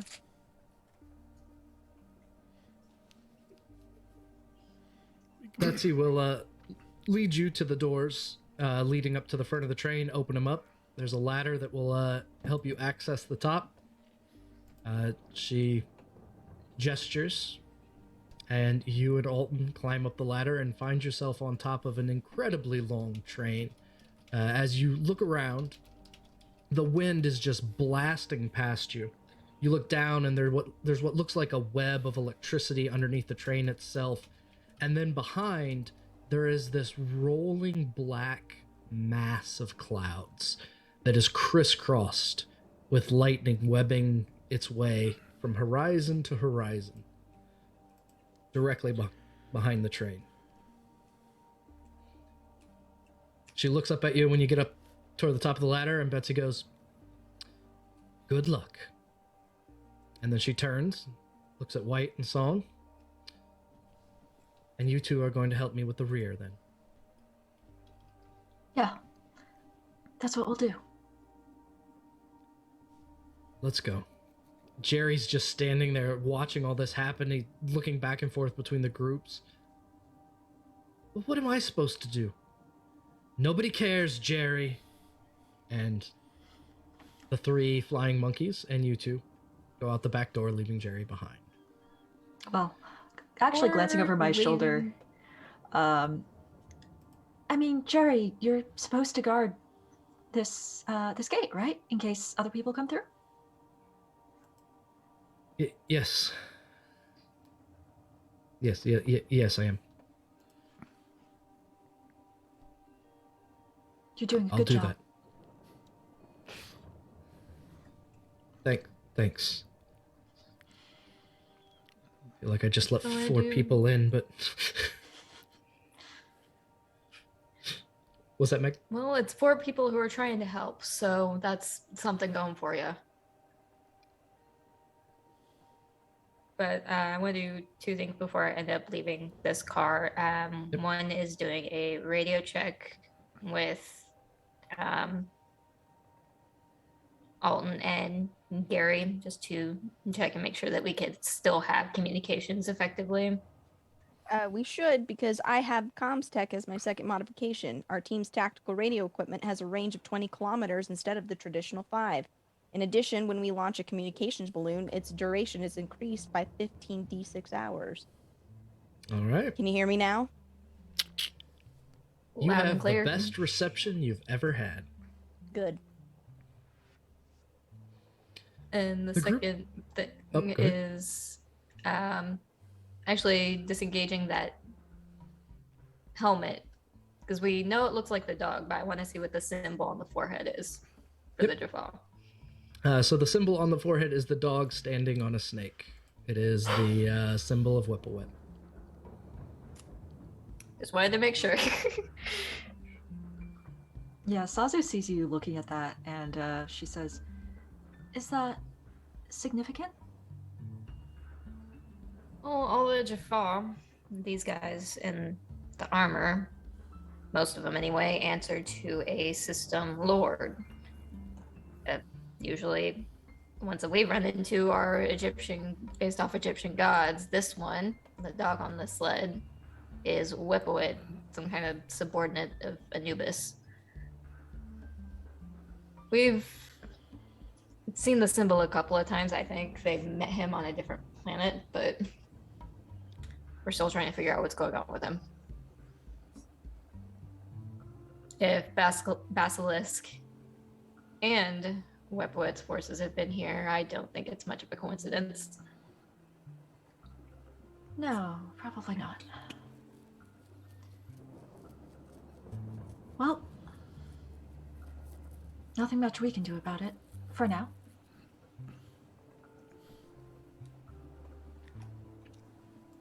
For now, let's go see what we can do about helping these people.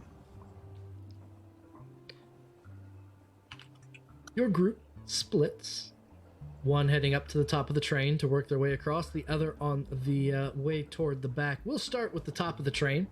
I'll probably spend a few minutes with one group and then go to the other, just to try and even things out. And then I want to make sure I have my note open. Okay. Up on top of the train, as the wind is whistling past the two of you, you can look ahead and you can see that you have a few hours of travel over the top of this, and it's probably not going to be particularly easy to get to the front. Every once in a while you can see arcs of electricity that go over the top of the train itself, even across the roof. Occasionally there is, you definitely see at least one tunnel in the distance. This is probably going to take a little bit of doing.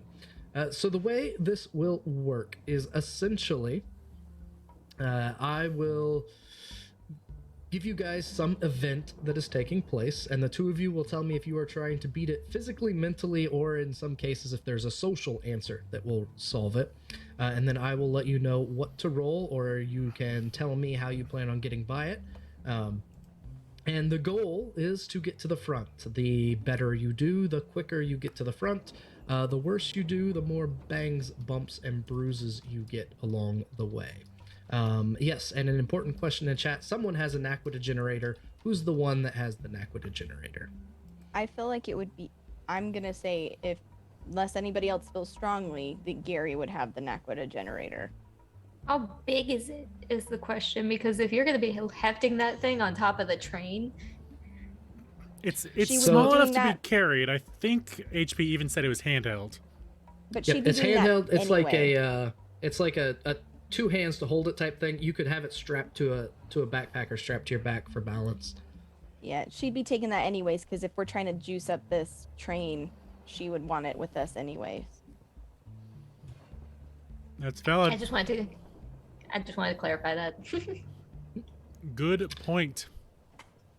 Sounds great. So as the two of you start making your way across the top of these train cars, the roofs are fairly flat. They're just slightly curved. Every once in a while, something's sticking up over the top. And as you make some pretty decent progress for the first, 40, 50 trains or so. It really doesn't take too long to make that much progress. But you get up closer and you take a step onto the next roof, and immediately, we'll just say that Gary was in the front. Immediately, Gary, your shoe just slides. There is a layer of grease over the top of this particular train car. And as you're looking at it, it's just slightly darker, and you can see that it covers just about the entire car. Gary's gonna see that and look back at Alton and say, "All right, Doc. When did you go through basic training?" 6 or 7 years ago, probably. We could try to just army crawl across this, keep it safe like that. I don't have anything on me I don't got any, anything to clear it off, I don't think. HP, can we go up and down from each car? If you'd like to, that'd be fine. Because I think Alden would say, why don't we just head downstairs, go through this car, and move past it? We might have some explaining to do to the locals, but Fuck, you're actually, right. Well, time out. I think that's all right. I think we can keep a low profile. Alton looks at his several backpacks worth of medical supplies and like, Don't worry, I got this. okay, and Alton follows Gary. You climb down the ladder, you open up the door between the cars, and as soon as you do, you see an absolutely packed car of refugees. It looks like this was a sleeping car at some time. There are beds against the side that have been made and remade. Almost everything is framed in metal. It's very tight through the middle. There's only probably like a 2.5 foot space between all of these living quarters and all these people that are shoved in, and it is just everyone is talking and making noise. When the door opens, a few people close to the door look your way, but nobody really makes too much of a comment. So I'm gonna lean into my background, and as such, I have the low profile. I may use deception in place of stealth when attempting to pass unnoticed through a populated area. Sounds perfect. Go ahead and roll me a deception. That's a 22. That is a 22. That is more than enough for the two of you to start working your way through. And there's a couple kind of curious glances your way, but the eyes really don't fall on you for very long. Everyone just kind of looks and goes back to what they were dealing with. And there's the noise and people talking, and you can pick up just snippets of conversation here and there. There's people complaining about the freelancers just doing whatever they want, trying to get ahead. There's a few saying that the union bosses are asking for too much and the further ups are going to cut the cars faster. There's one or two that mention the flying monkeys and just the chaos that they're making constantly. So you kind of weave your way through a couple train cars that way. But the pace slows significantly as you were trying to wiggle your way through. Yeah, we'd wiggle our way as much past and you kind of check up and make sure grease gone, and then as soon as it was, probably start taking the high road again. Yep. You climb back up on top and start making your way further across. All right, sorry, reading that message. The earlier one I got. Sounds good. The most recent one I didn't. I'm not sure what to do with that one. We will think about that and have a few things in mind. So you climb back up on top of the train. You're able to pick up your pace again, almost a light jog practically. You get about halfway across one of the trains, another, 50 or 60 trains up. And as you're crossing through the center, there is just this racket of wings. And as you turn to look, an entire flock of small birds just shoots down toward the two of you. I mean, there are probably 1,000 of these things, just this black roiling cloud that comes swooping down. The first few get to you and start pecking at you at the way by, start losing your footing a little bit. What do you do?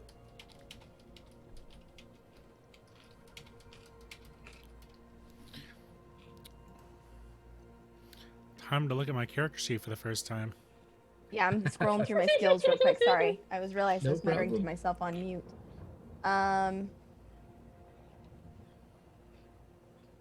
Let's see.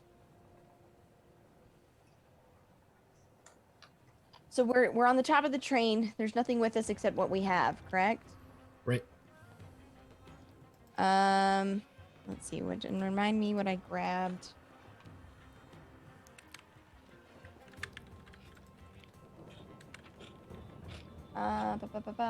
Gary's going to pull out her sidearm. Yep. To have it kind of at hand, but look at Troy, kind of waving off the birds as she goes. You pack bird seed or something? He will pat down his many pockets and pull out a Fifth Avenue bar, and I say, "This is the best I got." It was a joke. I didn't really think you filled your pockets with bird seed. Sorry. And then I think As you're holding the candy bar up, it gets knocked out of your hand, and the birds just grab it and carry it up with them into the sky. Gary's gonna call back. I'm not much of a. I'm a decent shot, but I'm not that good. I don't suppose you have any, like a tarp or something we could jury rig something together, give us temporary cover. Either that or we just have to move. You know what? I really Phoenix do has wish ponchos. Phoenix always has ponchos. The special ponchos that we had specifically made with the leaves that we brought back. Amazing. In fact, Fashion. though, what Meg, the Fifth Avenue bar is canon at this point. Look.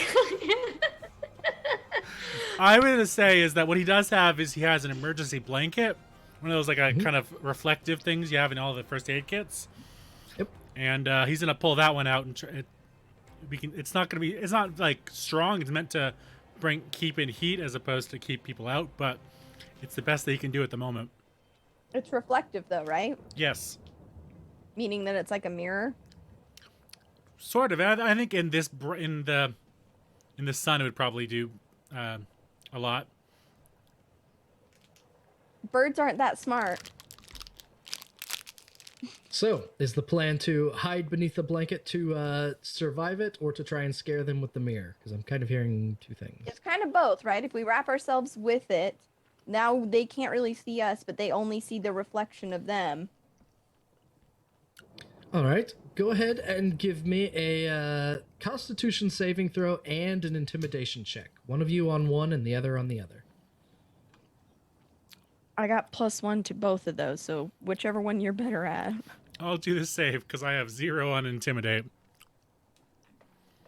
14. 14 and an 11. So the birds definitely start flying away from it to a degree, but you could just feel them.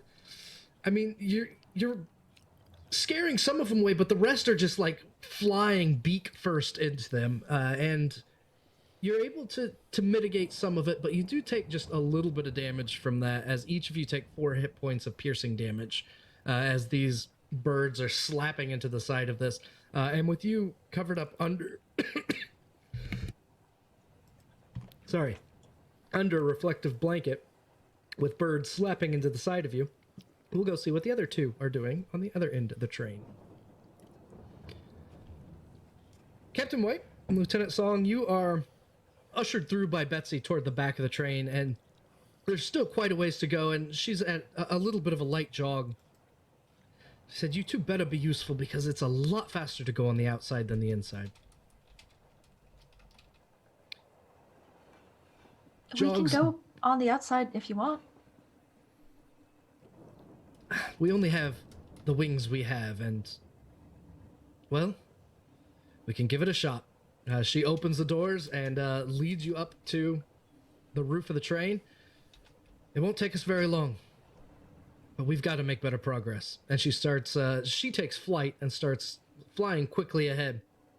and the two of you find yourself on top of a train. The entire train is rocking as she heads toward the tail, and both of you are looking face first into this massive storm cloud a few thousand cars behind.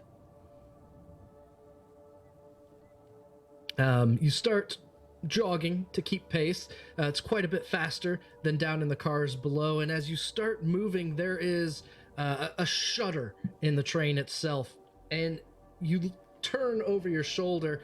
You see in the far distance a flash of light as I don't know, it looks like a flock of birds are attacking something on top of a train, and then the entire train starts to almost serpentine backwards, and you start feeling yourself rocking one distance to the other, almost getting tossed over to the side. You start losing your balance. What are you two gonna do about that? Well, then I am checking something really quick here. I'm going to regretfully remember that Dr. Troy brought climbing equipment, and I did not. I have climbing equipment though, so my first instinct is probably going to be to immediately grab a song and with one hand, and then the other is unhooking that climbing hook and just jamming it right into the top of the car. Okay. You are able to anchor yourselves to the car a bit, so I will give you advantage on either a acrobatics check or a dexterity saving throw. Your choices.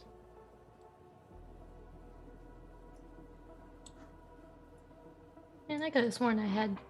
Oh, it's athletics. That's better than that. Okay. That is a So- 9. You have advantage, so that's an 11. That's an 11. Say 20 and on then- my part. Not to say too much about DCs and that sort of thing, but I think you have a +2 floating. So. I do. You do have a +2 Yeah, floating, that's so... going to be a 13. Okay, let's say 11's okay, but 13's pretty good. 13's the line between life and death. The serpentine will just straight up kill you for missing a save. The serpentine snaking of these trains starts throwing you back and forth, but with Captain White grabbing a hold of your vest with one hand, with the climbing hook jammed into the top of the train with the other, you're able to kind of weather the wiggle, so to speak, as after a few minutes, the twisting back and forth stops. Everything settles just a little bit, and the flying monkeys swoop around. Are you coming or not? Very slowly. Does this sort of thing happen often? Odds and ends, come on.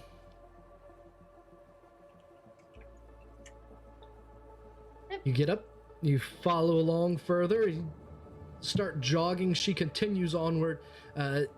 You see in the distance she swoops down just about 40 cars in front of you, lands, and then climbs down.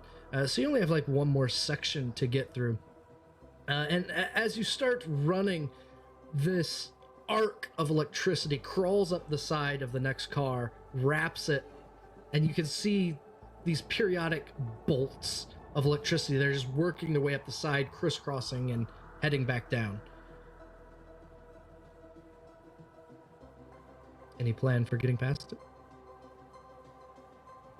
Other than going back down into the cars. Always an option. That's probably the safer way to go about it.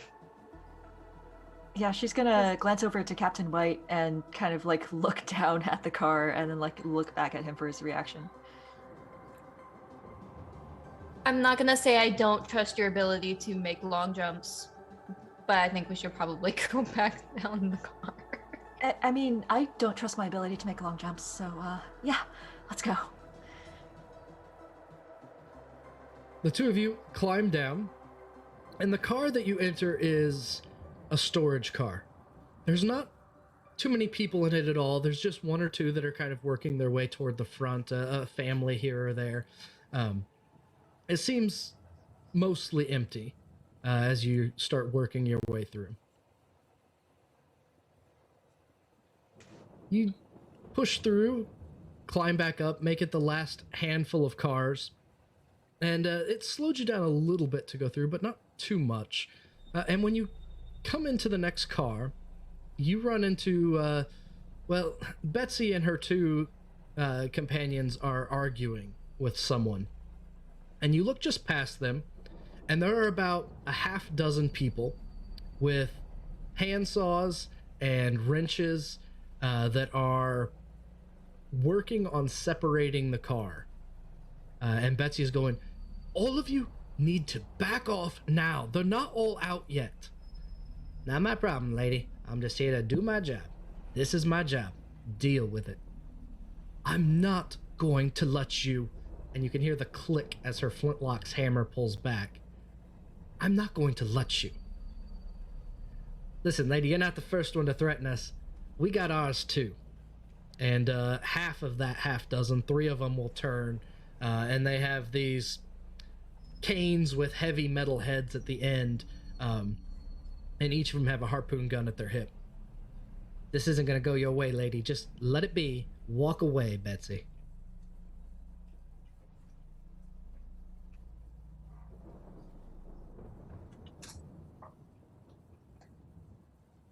Lieutenant thing. Song.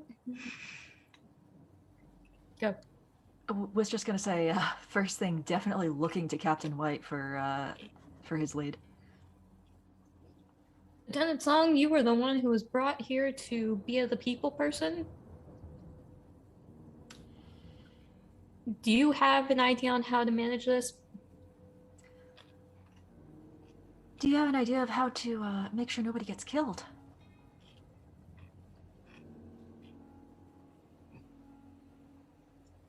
Stall for time? Yeah. Yeah.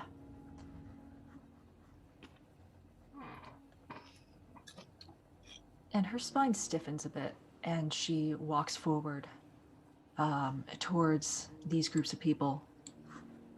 And she says, is there a timetable for separating these cars?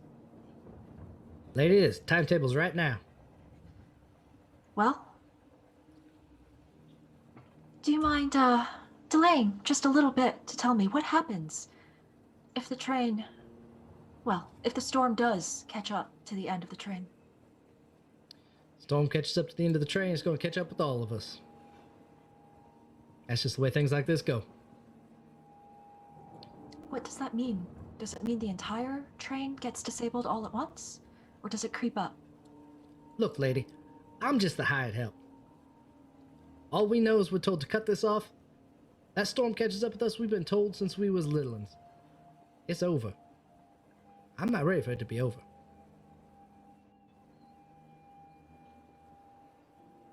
Who's telling you? What do you mean, who's telling me? It's the way it's always been. Well, you're telling me you're new here? Well, I am new here, but who's telling you to cut the cars There's off? so many new people recently. That's just the way it goes. I don't see why this is the way it goes. What? We get word from the president to cut the train, we cut the train.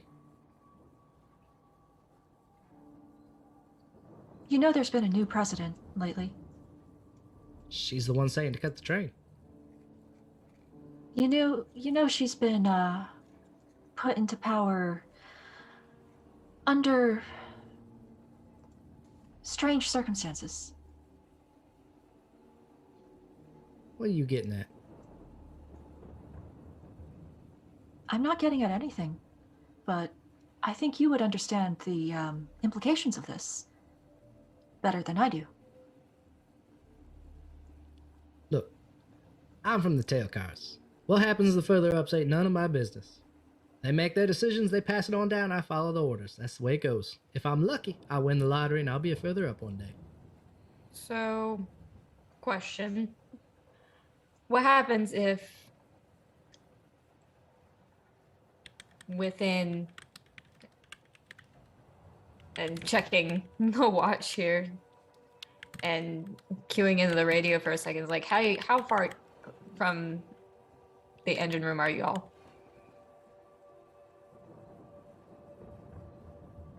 Radio clicks to life. White wants to know how close you are. Answer is, not very close. You still got probably, you're still 2 hours, 3 hours of walking before you get up there. Yeah, it seems like they, the winged folk have it a lot easier than we're going to. It's a bit of a slog. You guys hitting some bumps? We've hit the point where they're trying to cut the car. They got everybody out yet? Nope, we're trying to stall. Can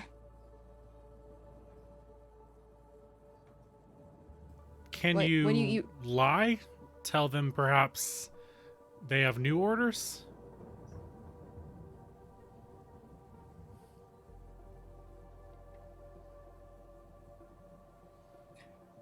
We're here to help, and if people are, well, throwing others under the bus, ignore the pun. Ask the man what his going rate is. I think I've got an idea, guys. You hustle and get your way up there.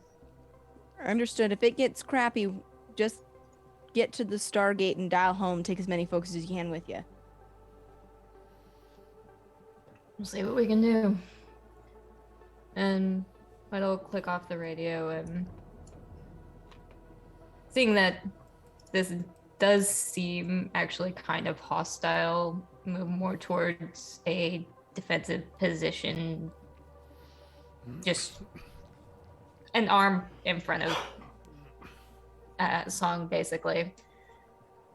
And say, look, you said you're from the tail cars, right? We're all from the tail cars.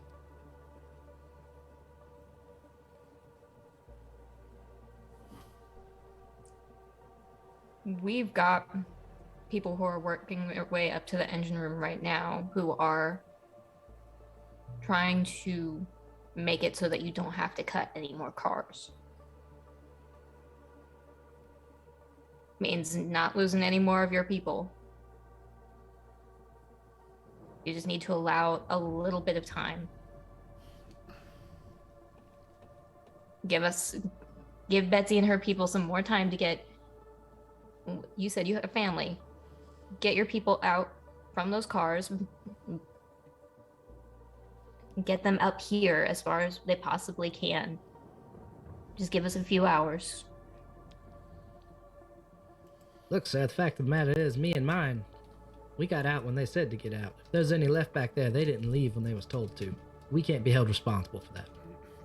And I need Song and White to both give me persuasion checks.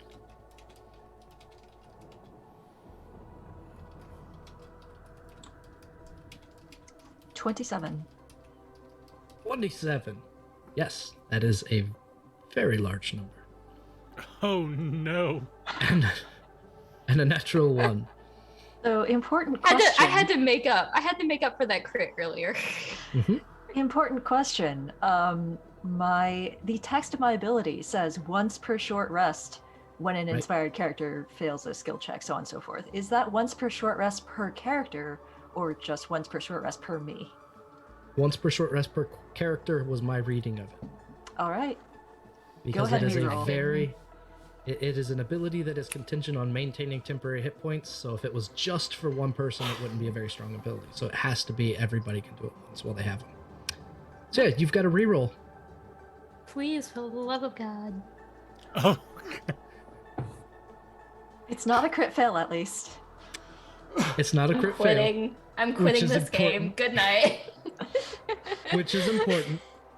Which is important, and I mean, if I put the +2 on it, that brings it up to a 6. So that's something.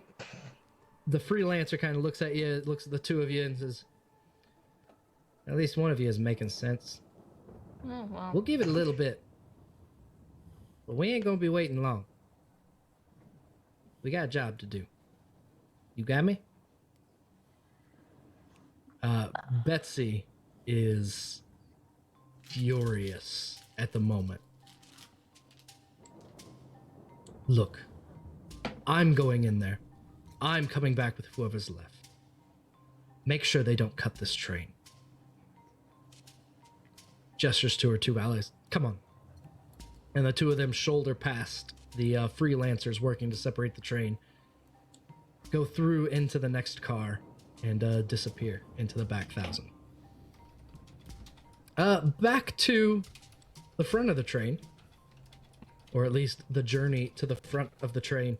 The birds relent and fly off, and the two of you are able to get back up and continue on your progress further up. You start another hour or so, 2 hours passes. In the interim, Song and White are trying to keep the freelancers calm. Betsy is looking for anybody that's left in the back cards as she can. And you two make your way further up. You take a step on the top of one of these roofs, and there is a distinct crack that you hear underneath your feet. You're about halfway across one of these cars, and you get the feeling the whole thing's about to give way. If Gary's still in the lead, she'd stop. Is it just flat roofs, or are there like rails? Like a slight concave roof. Okay. There might be there's a lip around it, but not really a rail. A lip, though. Yep. Gary's going to kind of like do that step, hear the crack, and look back at Alton. I think we're gonna have to get a little creative with this next part, Doc.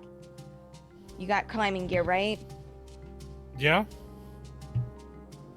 We're gonna have to use it. And Gary's gonna try and like shimmy over to the side and try to use the climbing gear with that lip to try and kind of like go along the side of it. You know what I mean? Like try to kind of off the side of it, catching that lip, and work her way around along the side. Because if we can't go over the top and she's already in the crack, it's kind of like, well, the only way out is through. Unless Alton stops her or has any better ideas. I think at this point, speed is the name of the game. So I think as quickly as Gary can come up with something, I think he'll follow suit. Okay. Yep. So go ahead and give me athletics with advantage because of the climbing gear as the two of you work your ways across the side. That's a crit. 20. Perfect. It's an 18. Fantastic. Like the two of you have been rock climbing for your entire lives, you slide from the middle to the sides of the train and start making your way over, hand over hand. You have these climbing hooks that you're helping to anchor yourself, and you work your way past this crack in the train. As you do, you find yourself staring through the windows underneath. As you do, there's this one little kid next to it that sees you going by, and his eyes are just huge. As it happens, Gary looks at him and goes, as she like moves past the windows, she just pulls in a horrible face at him.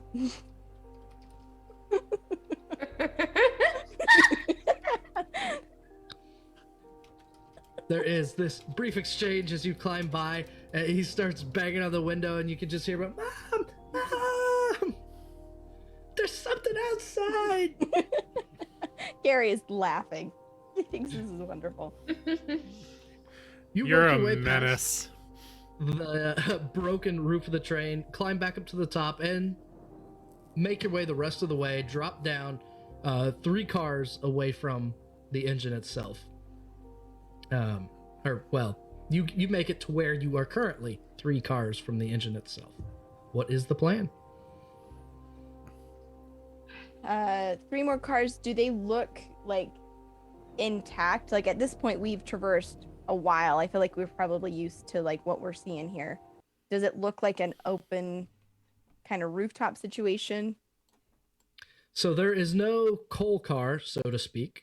There are what appear to be 2 more of the roofed cars, just like you'd seen. And then there is a massive engine at the front that is just sparking and letting off electricity. You've noticed as you've journeyed toward the front that the web of electricity underneath the train has extended outward further the closer you get to the very front. while way back where the Stargate was, it only went out about a dozen feet or so. You're up here, and it probably goes out 65 or 70 feet. Sorry, I hit the wrong. I was to say that is list. not the right sound That effect. is not the right sound effect. You see that the electric webbing goes out probably 65, 70 feet from the side, a significant increase from where it was back there. That's what you see, the engine up front chugging along. Gary will radio back to Sazu and Tommy, and all right, folks, we're just about there, right where we need to be. Shouldn't be too much longer now. You guys are able to hold it down there? Yeah, we bought you some time. Great. We'll keep it moving. And then Gary will look at Alton and say, let's finish this off. Get there quick. If we run into anybody, we'll just have to think fast and on our toes.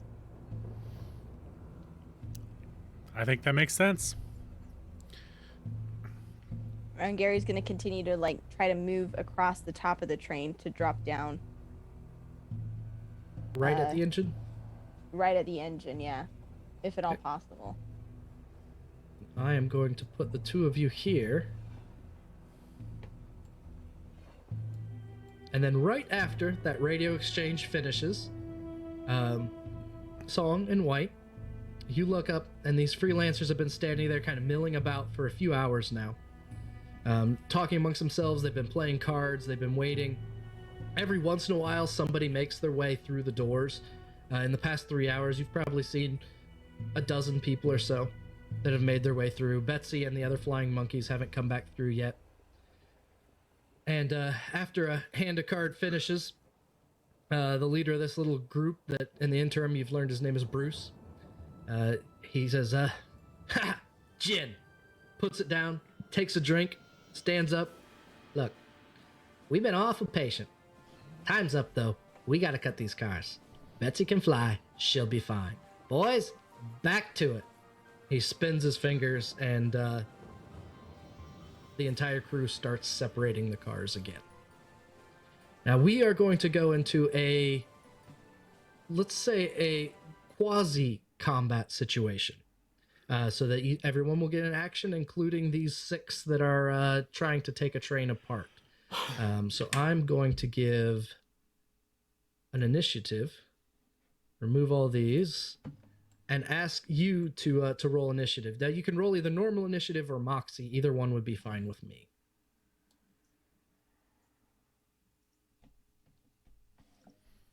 I think I will roll Moxie. Now, usually this isn't how it's usually combat or not combat, but this is an unusual situation, and so we are going to treat it like an unusual situation. Is that what the difference is? I never knew. Moxie is for social situations. Oh shit. So there is actually an entire set of encounters that's meant to use Moxie instead of initiative in different ways. And Gary, I'm going to kick you out of there because we're going to focus on them for just a little bit. I panic. So essentially, they are going to be trying to take a train apart, and you are either going to try and put it back together or stop them in some way. So we'll see how long this plays out. Song, it's your turn. Does it seem like it would be reasonable to try to continue stalling them in a way that doesn't involve pointing a gun at them? That is an option. You do feel as though they were willing to wait for 3 hours. They've seen people come through. They haven't seemed necessarily happy about that, but they know there's more people coming through. So you probably could approach this in a social way to delay them further. Okay. Just going to say, wait. I know that you've been terribly generous and patient, but while you were all playing cards and talking to each other, I realized there's so much culture here that you have that we're supposed to we're supposed to bring back knowledge of this. Would you just take a few more minutes and tell me about some of these stories that you grew up with? I'm pulling out like a notebook and a pen. You want to hear about the Ishkur Line? Yeah.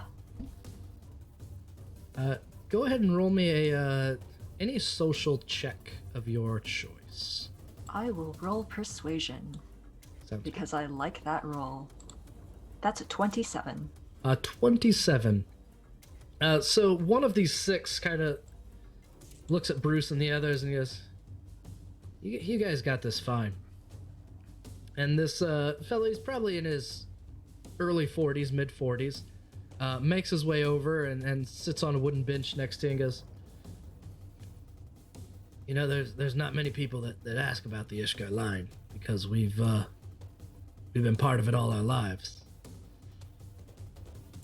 It's well, it's what we have.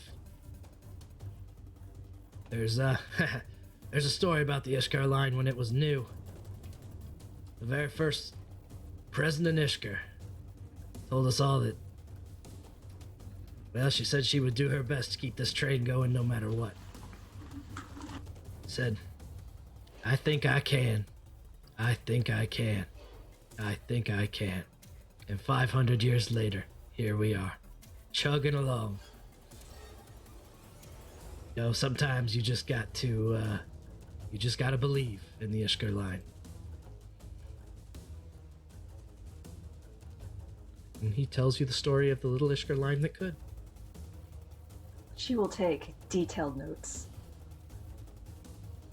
The other 5 seem to be slightly bothered that he has continued, and they start working on separating these cars.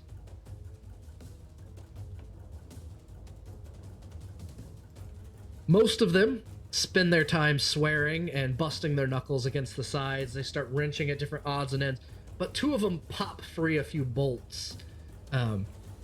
It's not enough to make a noticeable difference yet, but while you're talking to this one, the others continue to take the whole train apart. Captain White.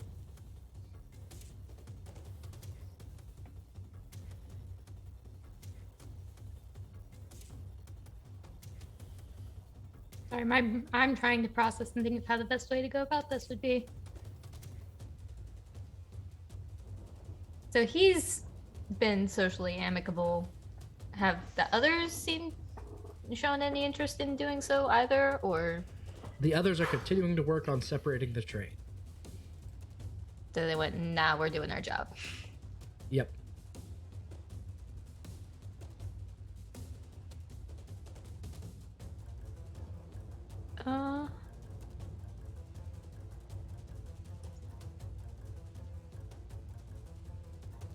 White is going to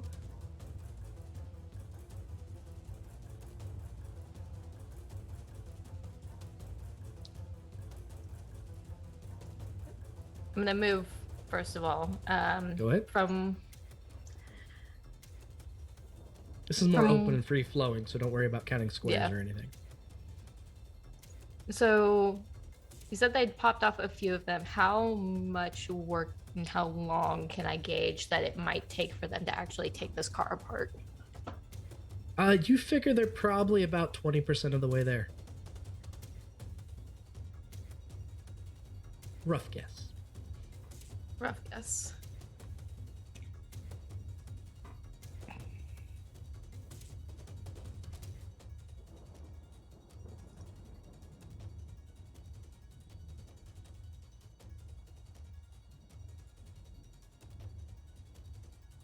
I apologize, my brain is No, that's all right. processing.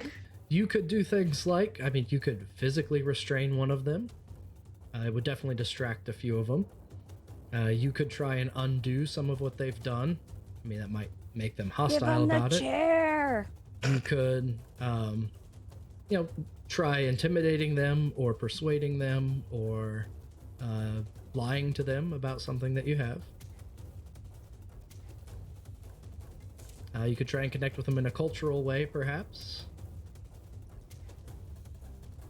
think from where you come from, there's a little story similar to the Ishkur Line.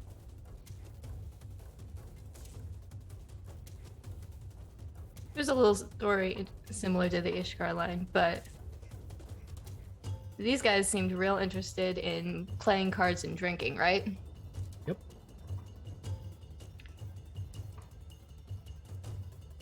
Okay, so I know you guys are trying to get back to work and all that, right? But I was watching you guys play cards, and I don't get the game, and I desperately want to know what you were playing.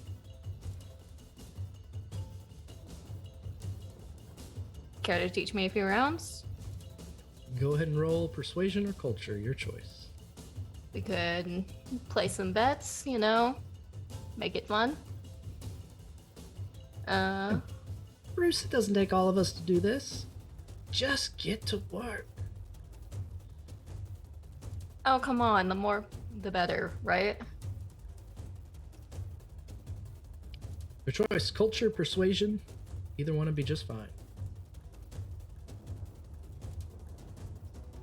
This would be considered first encounter with them. Damn it. Okay. Well, I mean, in the grand scheme of things, it's still a first encounter in a lot of ways. Hell, Or you could just roll a yes. natural 20. Or I could just crit, baby. As planned. I'm Shanghai. I'm into playing cards. You go over there, you're trying to... Come on, we'll place a few bets. Somebody has something to drink, right? Two of them are going to look over kind of slyly at Bruce, and they're just going to very quietly put their wrenches down and make their way over. It's like, all right, listen, now I know Bruce can see us, but we're not going to be blatant about this, all right? So keep it quiet. Look, first you deal a hand of 5 to everybody, all right? Now, what you have to keep in mind is that the jacks are high, and proceeds to teach you a game of cards. Song. A couple people at least.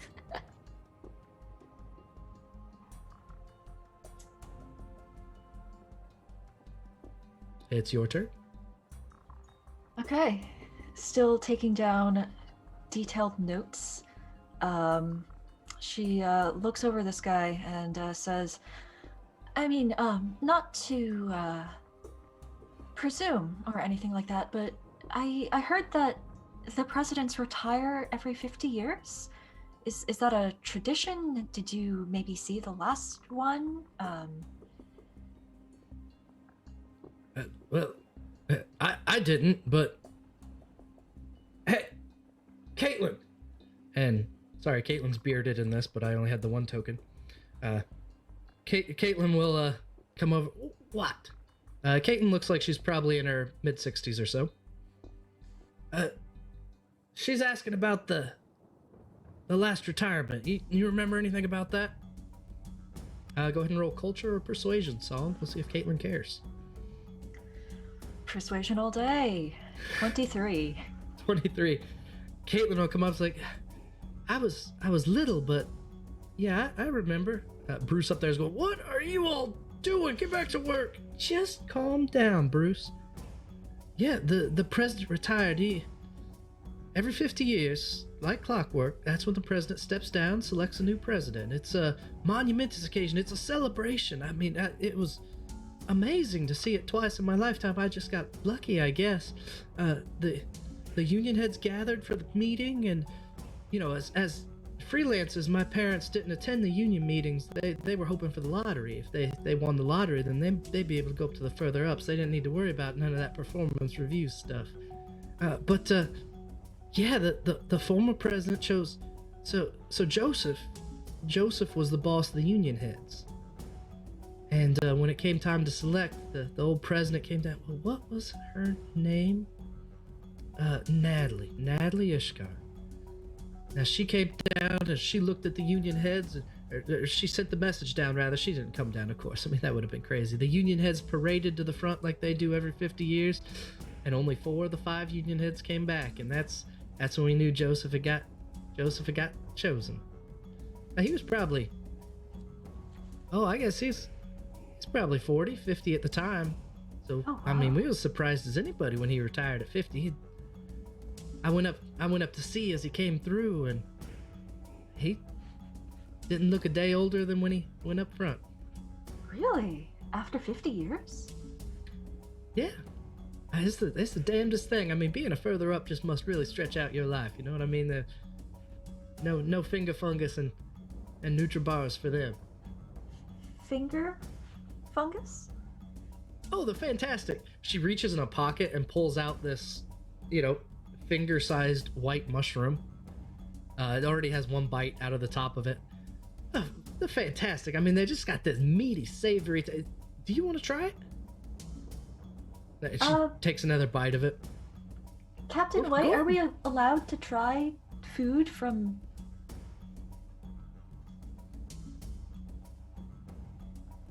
Oh, he's playing cards. Yeah, I'll try a bite. All right. What was that song? Nothing! I'm not doing anything. I'm definitely not eating their food. What? You take a bite of finger fungus and hand it back. It's got a nice meaty texture. Much denser than you were expecting. You thought maybe it'd be, not quite, maybe more spongy, but it's got some chew to it. Earthy flavor. A little bit sour at the end, but only at the very end. But yeah, it's pretty good. All right. Wow, and- this is fascinating. This is it reminds me of this mushroom that I grew up eating, and she'll just launch into a short story about comparative gastronomy. No, there's nothing that unites quite like the table. And you two have a nice little chit chat. Bruce and the other one, seeing it's just them two, Bruce turns around and goes, "You sons of bitches." And just puts his wrench down and sits down. Fine. Have it your way. We'll wait. Back up to the front of the train. Want to come play cards while we're waiting? Gary and Alton drop down at the last train car. In front of you is the closed door to that. As it slides open, you see the back end of somebody halfway into the engine working on something. There is banging, there's sparks everywhere, and the sound in here is just, there's this constant electrical hum that is in the air. Knock, knock. Anybody home? You hear bang, damn it. Oh, What? take I it said to easy. leave me. She backs out, and the president turns around. I got turn that on, and I'll send you a picture of the president. She turns around and looks at you two and says, "You have got to be kidding me. More of you? I don't have time to deal with more of you. The last one's just about fucked everything else up, and what are you doing here?" Hello. Yes, hi. We are not with the other ones. My name's Gary. I'm gathering that you are Trudy. President Trudy, yes? God, I guess, yes. President Trudy Ishkar. All right, This is Trudy. stupid. What? I'm not gonna waste your time or our time, because as we talk, it sounds like they're trying to cut cars back there. Can you give me a rundown on what you got here? I'm an engineer. There's no power. There's only the residual power that's been left in this machine for I don't know how long. They took whatever was the battery, whatever was the power source is gone. She gestures to this empty space inside the engine. It's gone. They took it with them along with Joseph. I don't know what I'm supposed to do. I don't know if I'm supposed to fix it, replace it. I have no idea. This whole train is slowing down, and we cannot let that storm catch anyone. All right. I hear you. You're talking about, would have been what? 2 men and a big old guy with a big old gun? Yes. And a woman was with them. A woman. Red hair. Sounds like your captain there. found a new ship. It seems Russo has definitely changed sides. All right, Trudy, listen. They took something, an artifact of some kind. Can you show me where it was housed? Yeah, she kind of steps aside and points, and there is the space is probably, it would take 2 people to carry this, whatever was in there, this box-sized shape. It was there. I don't know what it was. I'd never been in here before until I was president, and then I was thrown up here, and the train's been slowing down for a week and a half. All right, name's Gary, by the way. Trudy, Gary, nice to meet you. Alton here. Alton. We're a couple of scientists who are going to attempt to help you as best we can. Something needs to happen. So if I look at this train or this machine, so I've got a couple of skills, and I'm hopeful that one of them will be relevant. Mhm. The first one is a xenotech specialist. I've gained a broad understanding of various technologies alien to my homeworld. When performing an episode R&D encounter, you may use this out-of-the-box thinking to reduce the time required by 1 stage. In addition, you gain advantage on any ability check to understand the function and design of a technology in which you're not already familiar with. So my thought is, if they need a power source, I have a Naquita generator strapped to my back right now. Right. So if will give me temporary power, or if I can just get an understanding of what this thing needs, or if there's a power source on I need to understand, what does this thing run on? Yep. So at the moment, it's hard to tell. This would be an R&D encounter if I was going to stretch the encounter out. Gotcha. So this is kind of an abbreviated R&D, so that would work out just fine. You would need to make an engineering check to assess and answer that question that you were asking. I would love to do that now. No! I have a +8. That's an 11. Can. Oh, wait. No, I have advantage because I'm learning how to do it, so it's a 24. 24. Panic. You start digging through, checking wires, checking connections. You notice a couple crystals that are what you would find. You're very familiar with the inside of a DHD. You notice a couple DHD crystals. In fact, you notice most of the crystals of a DHD have been repurposed into this at some point. And you also are, you're quite certain that the power source is what was taken away. The train seemed to have magnified that power source and used it to ride the lightning, so to speak. And without the power, that residual energy has been failing. So that's what you're able to piece together with that engineering check. All right. So they've taken your power source and you're running on whatever's left in the system. Is there any way that we can harness the actual electricity that you're riding on, power that up through? Or is it more like a capacitor of some kind? Well, we can't loop it. They're capacitors that are giving out. I mean, the laws of the preservation of energy that just... We can't just plug it into itself. Okay, all right. What about this storm behind you? It's been chasing us for a very long time. Does it have some kind of electricity, wind power, radiation, something that we can maybe harness to help propel the train forward from the backside? Well, any of us that have ever looked at it, it seems to have this blue-white lightning throughout it.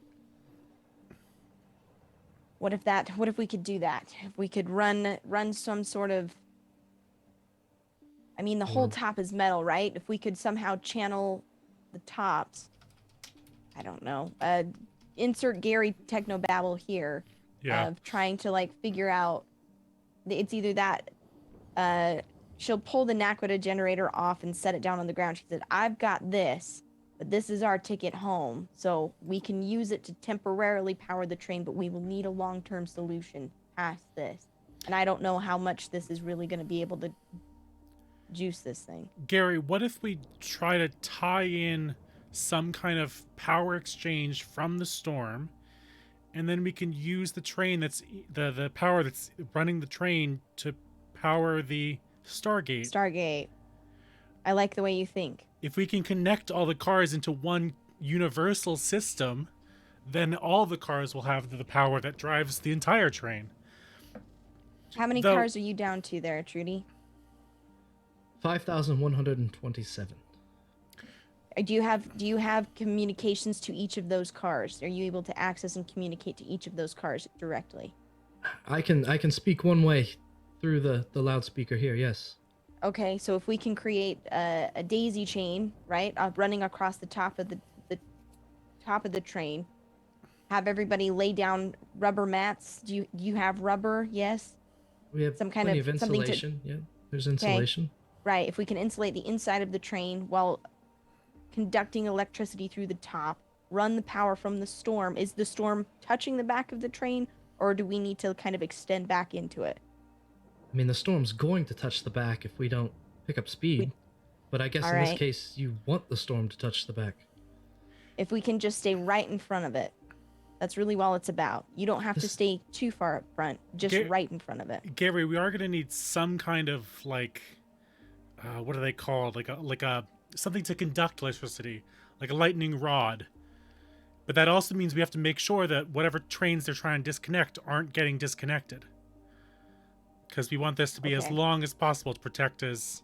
Like, the car getting hit at the very back Yeah. of the train Yep. is all going to right, be all right. destroyed in a matter of seconds. So, like, So we need it some needs sort to of be cabling blunt. to send up into the storm, like a kite I with a can- key. We need Benjamin Franklin. Okay, so we need a kite with a key to connect the power back to the top of the train and hopefully run it the distance up.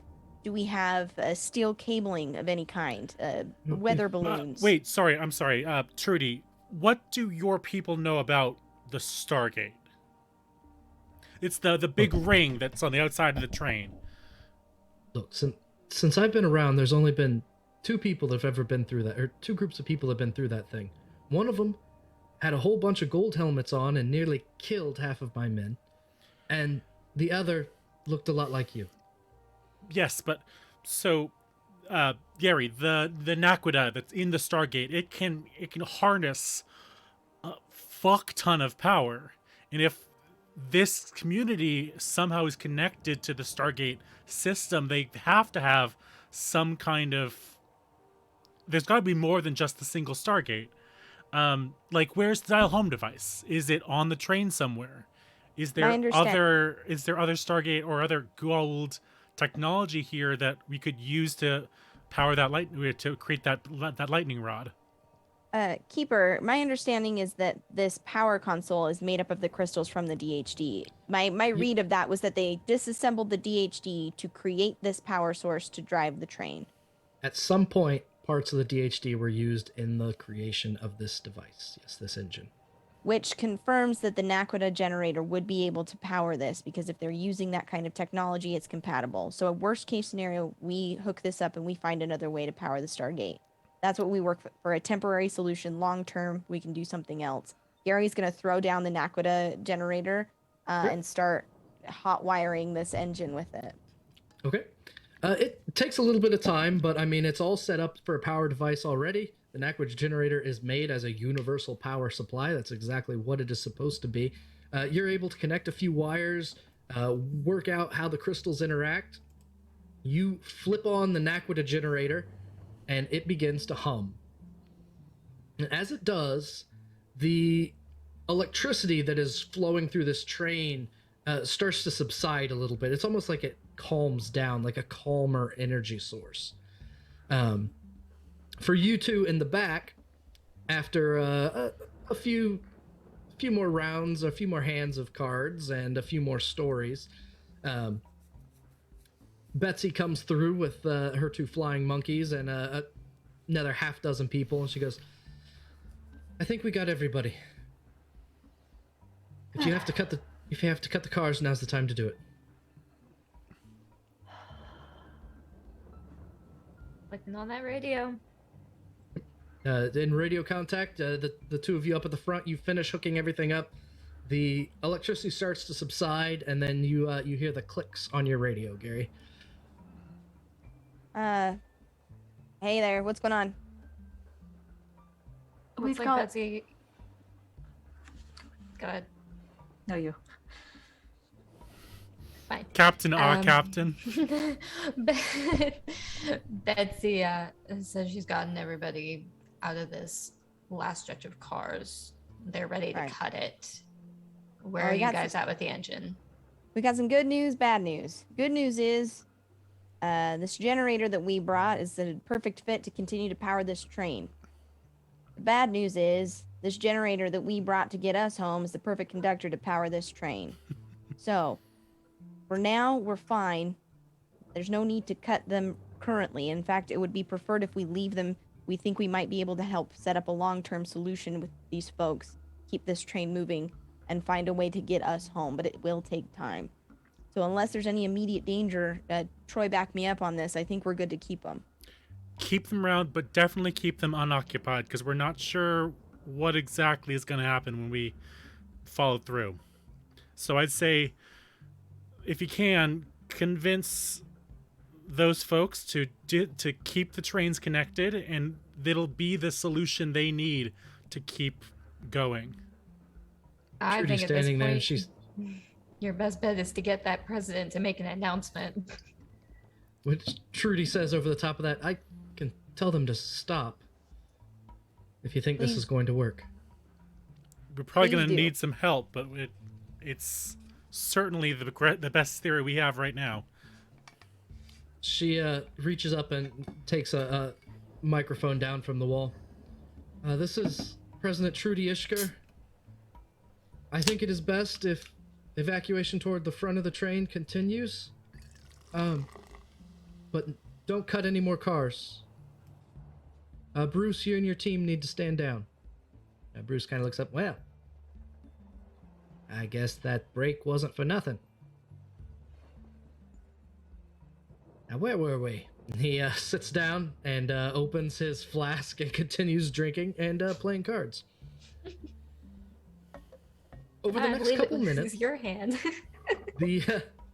the train begins to speed up, but the electrical discharges from the engine begin to subside. A few more minutes pass, and the sparks that are everywhere, including the webbing around the train, keeps pulling in. But the train doesn't slow, it speeds up. After about a half hour, all of the random static and electricity coming off this train stops. It's cleaner. And there is a knock at the door of the engine room. Boom, boom, boom, boom. President Ishkur, President Ishkur. It's Jerry from before. She opens the door. President Ishkur, you have to see this. And he points up and climbs up the ladder between the cars. She follows, stands up on top. You have got to be kidding me. You two, come up here. We do. If it's bad, we didn't do it. He's gonna climb the ladder. You climb the ladder and you look behind the train, and what was, when you first got here, this massive boiling black cloud that was horizon to horizon has started to shrink significantly to the point where it's little more than a normal sized storm. What is going on? What's this? Where does this lightning come from that you've been riding this train on? As far as I know, it comes from the engine. I'm gonna hazard a guess or a theory is somehow connecting, because there's the lightning, right? But like we've just introduced, are we outpacing the storm, or is this somehow creating a loop that's pulling the storm into the train? Well, it's never mattered how fast we'd gone before. We always either stayed just ahead of the storm or lost ground to it. We've never pulled past it. And she looks out the side. No, we're not going that much faster than we have before. Did the Can I make storm get worse after the other folks like us came by? Well, I mean, I suppose there might have been well, there were fewer lightning. Jerry, the tail cars weren't hit as often, were they? No, ma'am. The stray bolts went down, I guess, but we had other concerns because we were getting closer to it. So it got better when they removed the power? I Sort think of? it did. Now, I know I that think- you've been traveling for centuries. What is the story of what this storm is, or what this storm can do? Well, it's just always been that threat hanging over our heads, I guess. But see, this is... this is Alton still struggling to understand this community. Living on a train is cool and all. For a night, maybe a couple, but living on a train indefinitely is nearly impossible. You can't just run forever. What about all of the land? Why not? What is so terrible about a storm that you can't, well, weather through it? Well, and she points down at the ground, and that the web of electricity has shrunk in. She says, well, the lightning stretched out for hundreds of feet. So Now it doesn't. Well, it scorched the land. We couldn't get off the train. We're going to jump off a moving train into a web of electricity? So We don't know what's beyond. So as a player, Nobody. to understand, like, Yep. before, lightning had basically covered the land, right? Yep. Like a web. Now we've introduced this generator, and it's pulled that in real tight under the train, and even the storm behind us has like shrunk. As a result. So the storm was created because of the web that you had been, well, coasting on? Well, but that wouldn't make any sense. Why would we get on the train to begin with? I mean, all I can say is over hundreds of Can I years, ask you- something got lost. No. Can I ask you a question? Yes. Who founded this train? It's the Ishkur Line. We take the name Ishkur as a honorific. All right. Was Ishkar a businessman in need of passengers? Perhaps created a need, if you will. Well, all we've ever known is the storm started to grow and it was scorching the land and we had to run. There's not a lot of stories about those first few years. And kind of during this conversation, the storm cloud is visibly shrinking even smaller. The sky above the front of the train has been blue and clear, but now it's starting to become blue toward the back as well. There's Go for it. no story that made it. We've always been running. It was run or else, behave or else, work or else. That sounds like, well, sorry, but slavery. Because Alton is Takra and has a symbiote, does he recognize Ishkar, or even some way that like a story that the symbiote knows has been like degraded down enough to become this? Give me a culture check. We can certainly try. Because this would... It's an 11. I mean, Ishkur... You vaguely recall it being a Sumerian god on Earth. It's distinctly possible that these people are the descendants of, well, a gold that they just don't remember. That, I don't know. I mean, yes, your story, maybe he's a businessman or something, but like, what possibly, I don't remember the story. I don't know what it would mean, but why would a gold do this to a people? Why would a gold do anything? For power. For prestige. Gary's gonna grab a radio and click it on. Hey, Lieutenant Song. Yeah. Go for it. Go for it. What you got? I mean, we heard the announcement the president made. That's very good. What is it though? So here's the situation.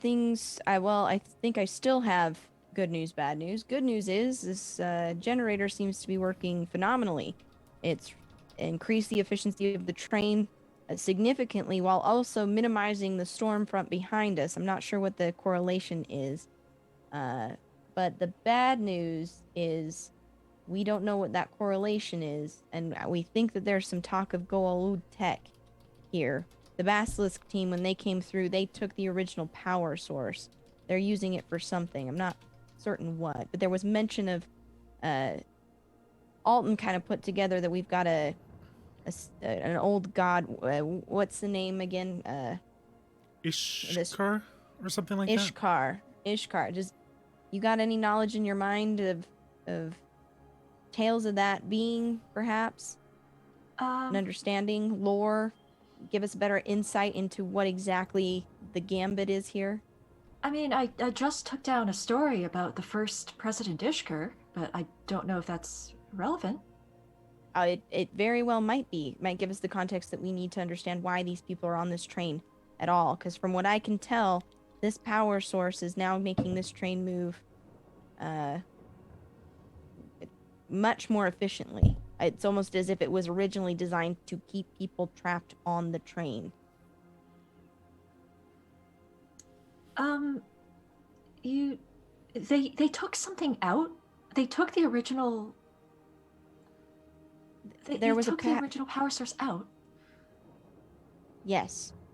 But before this, there was still the storm. It wasn't sucking the storm in?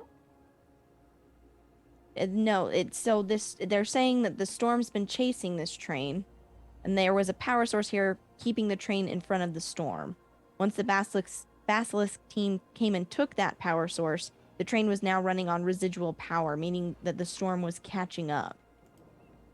We've returned power with this generator, but it's not only powering the train, it's reducing the negative effects of the storm completely. So if there's anything in that origin story about why this was created, where the storm came from, it might be helpful in us, frankly, getting this train off this goddamn track.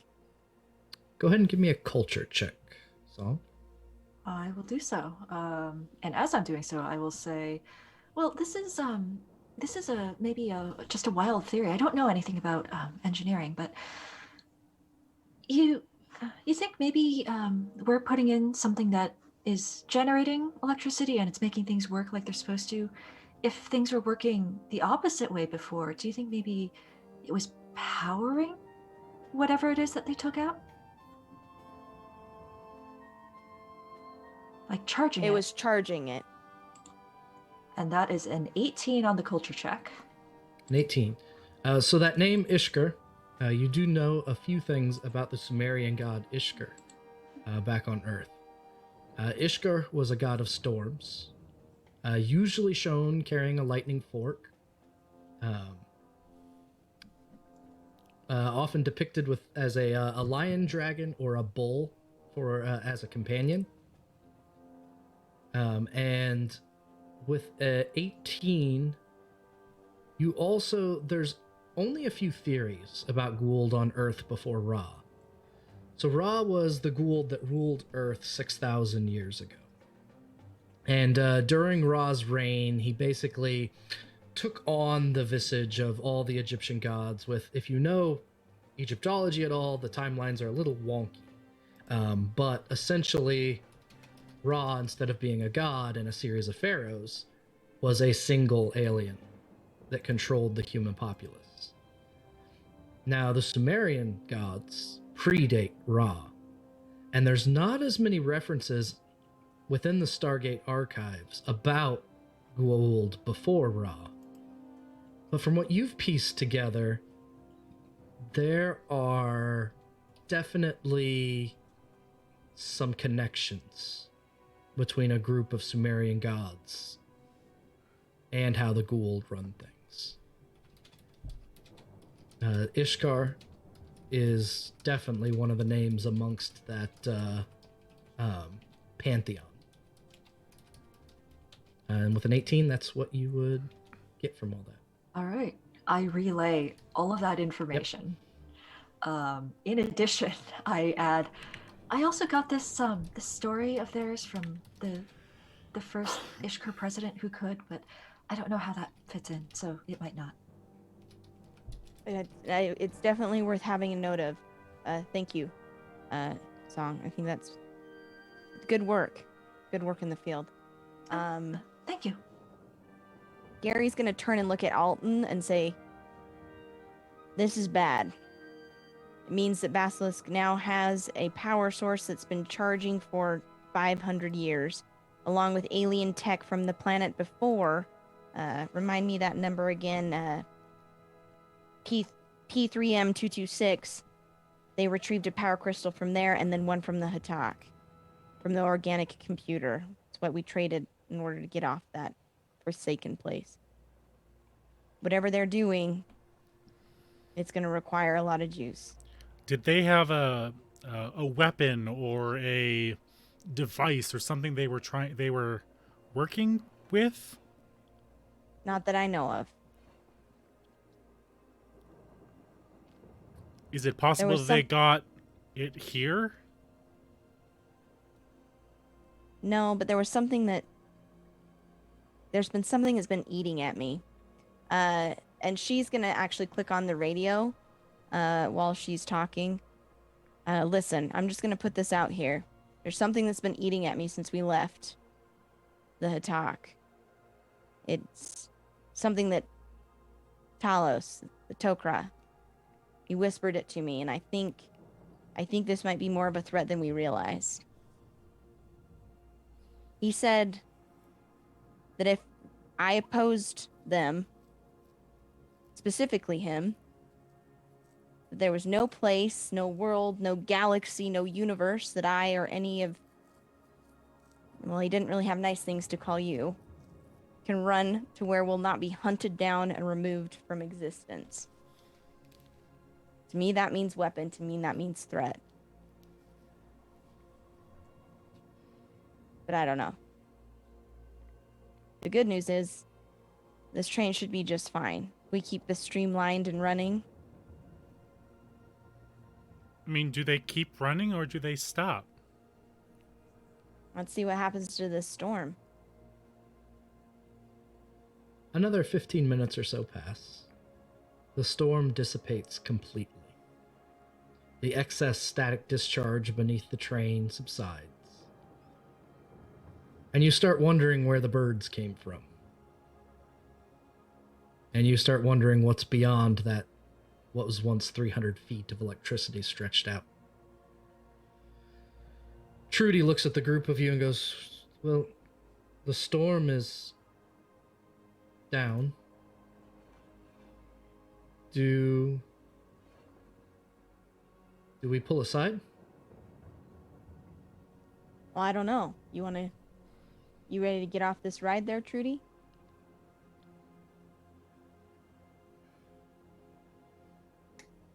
I mean, I suppose I can be the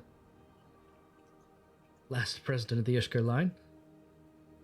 And the first president of, well, whatever's out there. She climbs back down into the main engine, flips a switch, and after a few minutes, the train slows, goes off on a different set of tracks, and pulls up next to a very old and scorched train station. You don't know what it's made out of that it could have survived that electricity for that long, but it has a gleam to it, a metallic gleam. As the train pulls up to the side, there is a shape on the side of the building that you've seen before. It is a serpent with wings and crossed lightning forks behind it.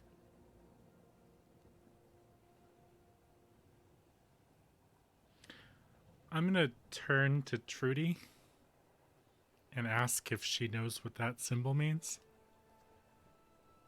I've never seen anything like that before. Well, we sure have. We'll say in the interim, in the time it took for the train to actually stop and get it, that all of you come back together at some point, probably up toward the front, just for story convenience, really. And let's narrate 3 hours of walking to meet back together. You meet back up near the engine, and there is something written underneath that symbol. Song, go ahead and give me a culture check. As you take a look at it, you are the translator. 21. 21. It is a mixture of cuneiform and Goa'uld. You take a look at it, and it takes a little bit to translate because it's so very old. But you know both. And Alton, your symbiote within recognized the Goa'uld aspect of it, but with the cuneiform, it was too tough to translate directly. And beneath that symbol are the words, "Keep the faith. Ara will return." And that is where we're going to end for this evening. Want to thank everyone for hanging out with us on our trip down the Ishkur Line. Don't go anywhere, chat. We will spend just a few more minutes with any comments, questions, concerns, conundrums, or qualms. Like to spend, probably 5-10 minutes or so just chit-chatting amongst ourselves. If you in chat have any questions, now is a great time to ask them. And now's a great time to bring up good things, bad things, rough things, things that could have gone better, things that, well, you wish would have gone better. And that is what we will do for then. Then we will do our sign-off and take off for the evening. So, don't go anywhere at all. Yeah. Any thoughts, comments, or questions from the group? This was cool. This was very This cool. was really cool. Yeah. It was. I like that even though we're only here for a little bit, like there was a lot of lore and things happening around this train. It felt like a very fun culture puzzle to like undo, and with like a good blend of everything. I loved that it was all diplomatic and like conversation. It felt very Stargate-y to me. I liked that. I had a blast on this side of the Stargate. It was a lot of fun. It's nice. It was really nice to just legitimately be good. Like, legitimately, like, how can I solve the problem instead of like, how can I get what I need? Like, it was like, it's a nice switch. I'm liking it. Ah, I see. You found out that capitalism is evil. How lovely. True BBG. The one of the things that I wanted to do with this one, it is heavily obviously inspired by Snowpiercer. I love the movie Snowpiercer. It's always been a favorite. The Basilisk side of this was, almost scene for scene, much like Snowpiercer, and it was interesting to me to see what Basilisk did with what went on, and then having to alter the situations. It did put all of you in a situation where there wasn't a great deal of combat this time around, but there were options to fight, which is something I always want to offer. There will be some times, especially because Meg is playing a soldier who is good at combat, there will be obvious bad guys where killing them is your best bet. But I do like to keep a little bit of ambiguity. So just from the DM side, kind of a check-in with the players, especially with Kaya, who's new to my table. Was the ambiguity, was it kind of clear that there were options? Did you like those options? Was it presented well? Were there ways I could have done it better to make that distinct? Were there times when you were just too lost and needed a bit more direction? I know that's a whole series of questions, but it's all tied to that same thing. I think it was to great. Fight or not to fight. Yeah, no, I thought it was really well done how you presented each of the situations that we came across, at least, as this is balanced on a knife's edge. We could very easily push it into combat, or we can, try to talk them down. And thank you so much for actually allowing the diplomatic options to be meaningful and be very weighty. I thought that was a fantastic way to actually bring you into it, honestly. Like putting it into this culture dynamic and bringing in a diplomatic character. As well as an engineer character. As well as another engineer who I did make comments in chat. I was like, yes, HP was like, you know what we could use is a diplomat, you see. As if he knew what hadn't he was written this doing. exact What? campaign. So, well, I mean, written very loosely. One of the things that's so much fun is being able to kind of exchange the different challenges in a lot of ways, almost like plug and play. To be which fair, is we so- did need someone diplomatic and languagey, so that makes sense. Yep. Languagey is just easier on me for some of like because everything. You is have supposed to no be very idea what it old. says. Yeah, there's words. Okay, well, we bring it back, and then all of a sudden Kevin gets a bigger part because now he's a translator because I need a translator. I mean, anytime I get to use my real life linguistics degree in TTRPG is a good day for me. So, See? Awesome. Same way. Also, Anyway. you were crucial to uncovering the mystery right at the end there. Mhm. Sarah was in chat like, shit, you're right. It was phenomenal and that's what I like about. I mean, that's what Stargate really represents, right? Is they have all the like experts, but it's the conversations and the different perspectives in the team that like helps them put together the mystery, right? Like it's sometimes Jack's just like very straightforward observation, or Carter's more like intuitive feeling, or like it's because they talk across the different expertises that they're such an effective team. And that's why I think this is a really cool dynamic, because we have that, you know what I mean? We have different perspectives, different views that we can all come to the table and say, hey, we're trying to solve this, what do we need to do? And that was a lot of fun to like play out. I think Kaya said it, like having us be able to like, okay, yes, that's what we're gonna do, and then those actions having weight and like playing out successfului. Like we fucking crushed it. Can I ask a question, Yes. like over the table as players, real quick? HP, this is the question for you: did Basilisk know what they were coming to get, or were you kind of relying on like Basilisk's tendency to take whatever they want? So a lot of times, and this is something that I talked to Basilisk about, a lot of times Basilisk's mission is not Core shows up and goes, you go here, something interesting, bring back. And that's like their mission. It's like there's something here, God, I go love get it. Nutcore. And that's kind of it. That's their mission. He doesn't know anything. He won't do any recon for them at all. I'm interested, with Osera X, that difference between Phoenix does all the recon for you, while Basilisk has to do all of their own recon. So there's a lot of like elements like that. And so with Basilisk, that's what they're like, go here, get this. And they don't ask questions. How do you know that? I was told. What? Just go. I mean, that's Basilisk. And then with Phoenix, it's a lot more, see if you can help, see if there's anybody there. If there is, have they heard of the Gould? All those sorts of things. Basically, Osera X Basilisk just learned is- that PJ died. You lost PJ? They ran PJ straight through the Stargate and off the train into the electrical grid. no. You kamikaze PJ? What is Shouldn't wrong even- with you? Immediately, straight through into the electricity. PJ died within 10 minutes of Gary being gone. Who is You know what? PJ? This actually makes sense. PJ's the drone. He's the puddle jumper. The Named first him thing they did is say, PJ. we're not calling it that.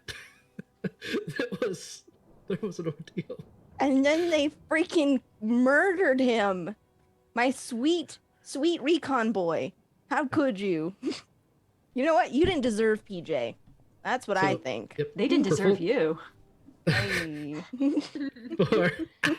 For full context, Basilisk doesn't have an unlimited supply of MALPs that you can just toss into whatever. They have one MALP that they recovered from the vault. They have a reconnaissance probe that Not Core and Basilisk gave them, and then they have two Freds, or one Fred now, and so they are running out of things to shove through the gate before, sending someone else through first. But yeah, PJ is probably a scorched remain somewhere back a couple hundred miles. Any other thoughts from anyone? Just excitement. This was a great session. I'm excited.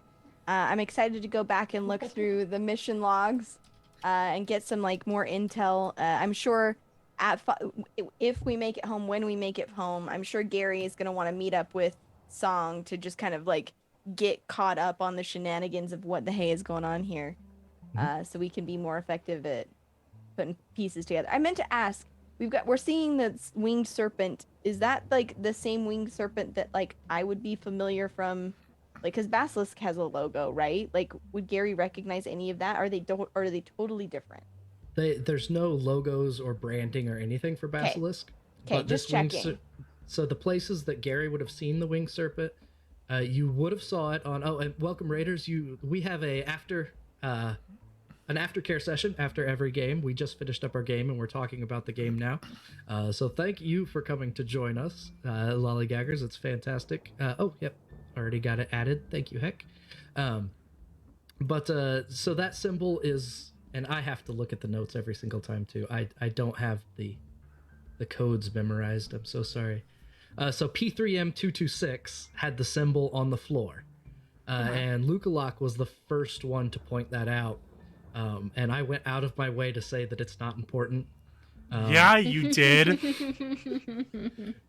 Because I didn't want it to be important yet. You lied to us.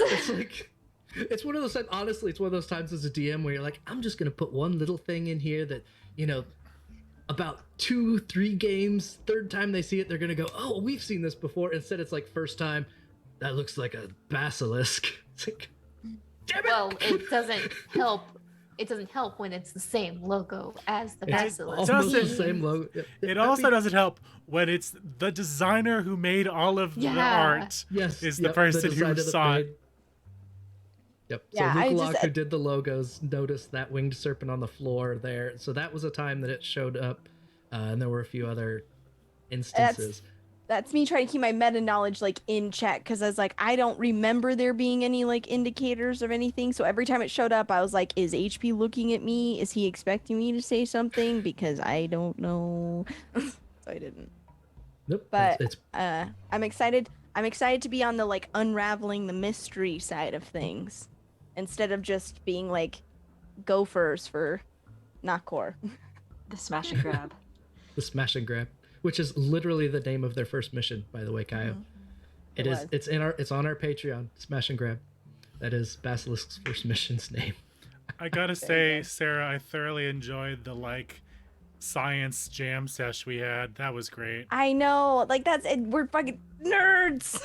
It's just yes, nerds. We have such a good blend, because it's we have enough of the smarty McSmarts, and then then we've got Tommy that's no, listen, when you need me to shoot somebody, play some cards, just be level-headed, I got you. It's just this really good mix of talents and skills. It's a I will dynamic bet you team. my Fifth Avenue candy bar.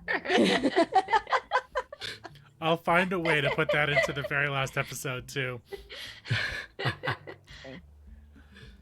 Perfect. Well, I mean, I suppose those are the highlights that I kind of wanted to point out. There were some, so just mechanically, there are some things from the system that I kind of tweaked and played with a little bit. So the whole climbing over the cars thing is kind of a quasi-traversal encounter. So in the Stargate SG-1 rulebook, they have transversal encounters where there's this deck of cards of different encounters, and you deal the deck and you deal with the issue, and if you succeed, then you get rid of extra cards, and it's a really interesting way. It's a very tactile way. It's something that does really well in person, but then on stream it's really hard to do. So there's kind of some adaptations to the way that we play games and the way you play games at home. So if you pick up if you pick up the rule book, then it has a lot of other encounters. So our next session is we're every other Monday, and then Basilisk is every other Friday. And their session was this past Friday. So it'll be 2 weeks before these two go again. We are down to just, I think, 3 episodes of Phoenix and 2 episodes of Basilisk. So a lot of these threads will be tied up here even more quickly in the coming days. When we do come back, we will pick up more or less where we left off with this kind of that statement that was translated at the end. And in a lot of ways, there's no need for us to play going back to the Stargate and getting back to Phoenix Space. It's just something that happens in the downtime. So we can talk about all those sorts of things. Before we wrap up, we do want to do our sign-offs so that everyone can tell you who they are, where to find them, what they're playing in, and all those fantastic things. So let's go ahead and do that. We will work our way around, starting in the top center of your screen with Sarah X. Hello, I'm Osirix Franco. I play Gary Bradford, Captain Guinevere Bradford. Here, she's a human engineer, and this was a lot of fun. I'm really looking forward to the next session. If you like my face and the words I say sometimes, you can find me on Twitch, Twitter, TikTok, all the places, Osirix Franco. I do a variety of TTRPG content here on TBK Roleplay, and you can actually find me here tomorrow night GMing a D&D session. It's a one-shot that I wrote, and I'm really excited, looking forward to it. So tune in on Tuesday. You can also find me here next Monday in Sherlock Investigations, a special session where I'll be bringing back Duke Shulks, my dwarf warlock that I absolutely adore. I'm super stoked about it. You can find me over at Nat20, which is another channel on Sundays in Morningstar and Company, starting next Tuesday in the Power Beyond game, which is going to be run by the Nation of Joe every other Tuesday, which is really phenomenal. We also have Last Time Around, which is a hardcore, intense version of Curse of Strahd over at Nat20. That premieres on the 4th in the evening. Just so many cool projects going on all the time, so check it all out. I'll be on Critical Misses every Friday for a Star Trek game. I'll be joining Neon Lights Roleplay for a game kicking off mid-December. So lots of cool stuff. Follow all these people, check out all the stuff, and I'm pushing it over to Proper. Hello, my name is Proper Nerdy. I'm a TPK staff member, role player, game master, and designer. I made all the pretty pictures that you saw and also the title sequence, which I'm very proud of. Other things that I do, I wrote a game called Generational. If you want to write your own Snowpiercer world, you can do that by playing Generational if you so desire. So check it out. We have a master collection of all the games that anyone in TPK has made on our itch, and I would mean the world to me if you played any of those games.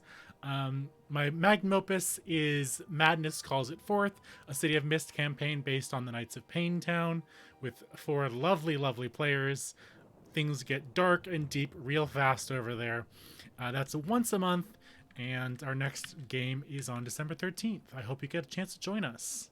Passing it off is Meg next, I think? No, Kaya's next. Hello, I am Kaya. This was an absolute blast. This was also my second session ever with TPK Roleplay.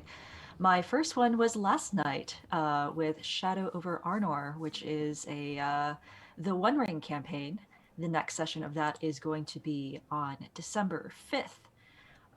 And in addition, I also play a 100% rules as written Curse of Strahd campaign called Curse of Strahd Twice Bitten. We're on a bit of a hiatus for the holidays. Not entirely sure when our next episode is going to debut, but we have a backlog of 50 episodes for your listening pleasure. You can also find me screaming about random TTRPG things on Twitter at Rahab_Akatriel. I'm not going to try to spell that, but very, very glad to be here. Thank you all so much. And over to Meg. Heck in the chat. Hello, everybody. I am Meg Mysteria. Tonight I played Captain Tommy Way, our favorite card trick. I don't have a follow-up. I really don't. You can find me at Meg Mysteria on Twitch, on Twitter, causing chaos in the Discord, in here, and on Neon Lights Roleplay. Currently doing an off-screen recording with them. that is actually meeting tomorrow night. But if you want to see my face again, it's sci-fi week for me because Wednesday is the next session for my alien campaign that I am running called The Hubris of Man. We're going through the Frontier War campaign expansion with the Colonial Marines Operation Manual. As far as after that, you'll find me back here again for Phoenix, and then after that for Henshin a Go-Go, our Power Rangers esque campaign. That'll be the Wednesday after next Phoenix. But that's it for me. So let's throw it up to our gatekeeper. I am the Last Hit Point Hero, and you have joined us for Stargate Phoenix. We run every other Monday, so 2 weeks from now, we will be back at it. By a quirk of scheduling, we dodged every holiday in some kind of a, I don't know how that happened, but it worked out great. So we have a couple more sessions with Phoenix, and then on every other Friday, not the Friday of this week, but the Friday of next week, is when Basilisk runs, so we get to see what Basilisk is up to and what kind of messes they can make before Phoenix gets a chance to see what's happening. You can find me next Tuesday night playing Odyssey of the Dragon Lords, an Oath-Sworn campaign, where I play Threnos, the poor sad boy siren that one day will laugh again.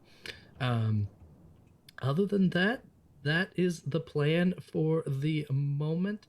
I think that is everything from us. We are going to go a raiding somewhere. Anybody got the raid button? I just put it in chat. You didn't pay attention. We'll raid Total Party Chill. Sounds great. So we'll head over to Total Party Chill here in a moment. Thank you so much for joining us. We will be back, and until we see you again, just one thing to remember. Be good. That's the rule. Be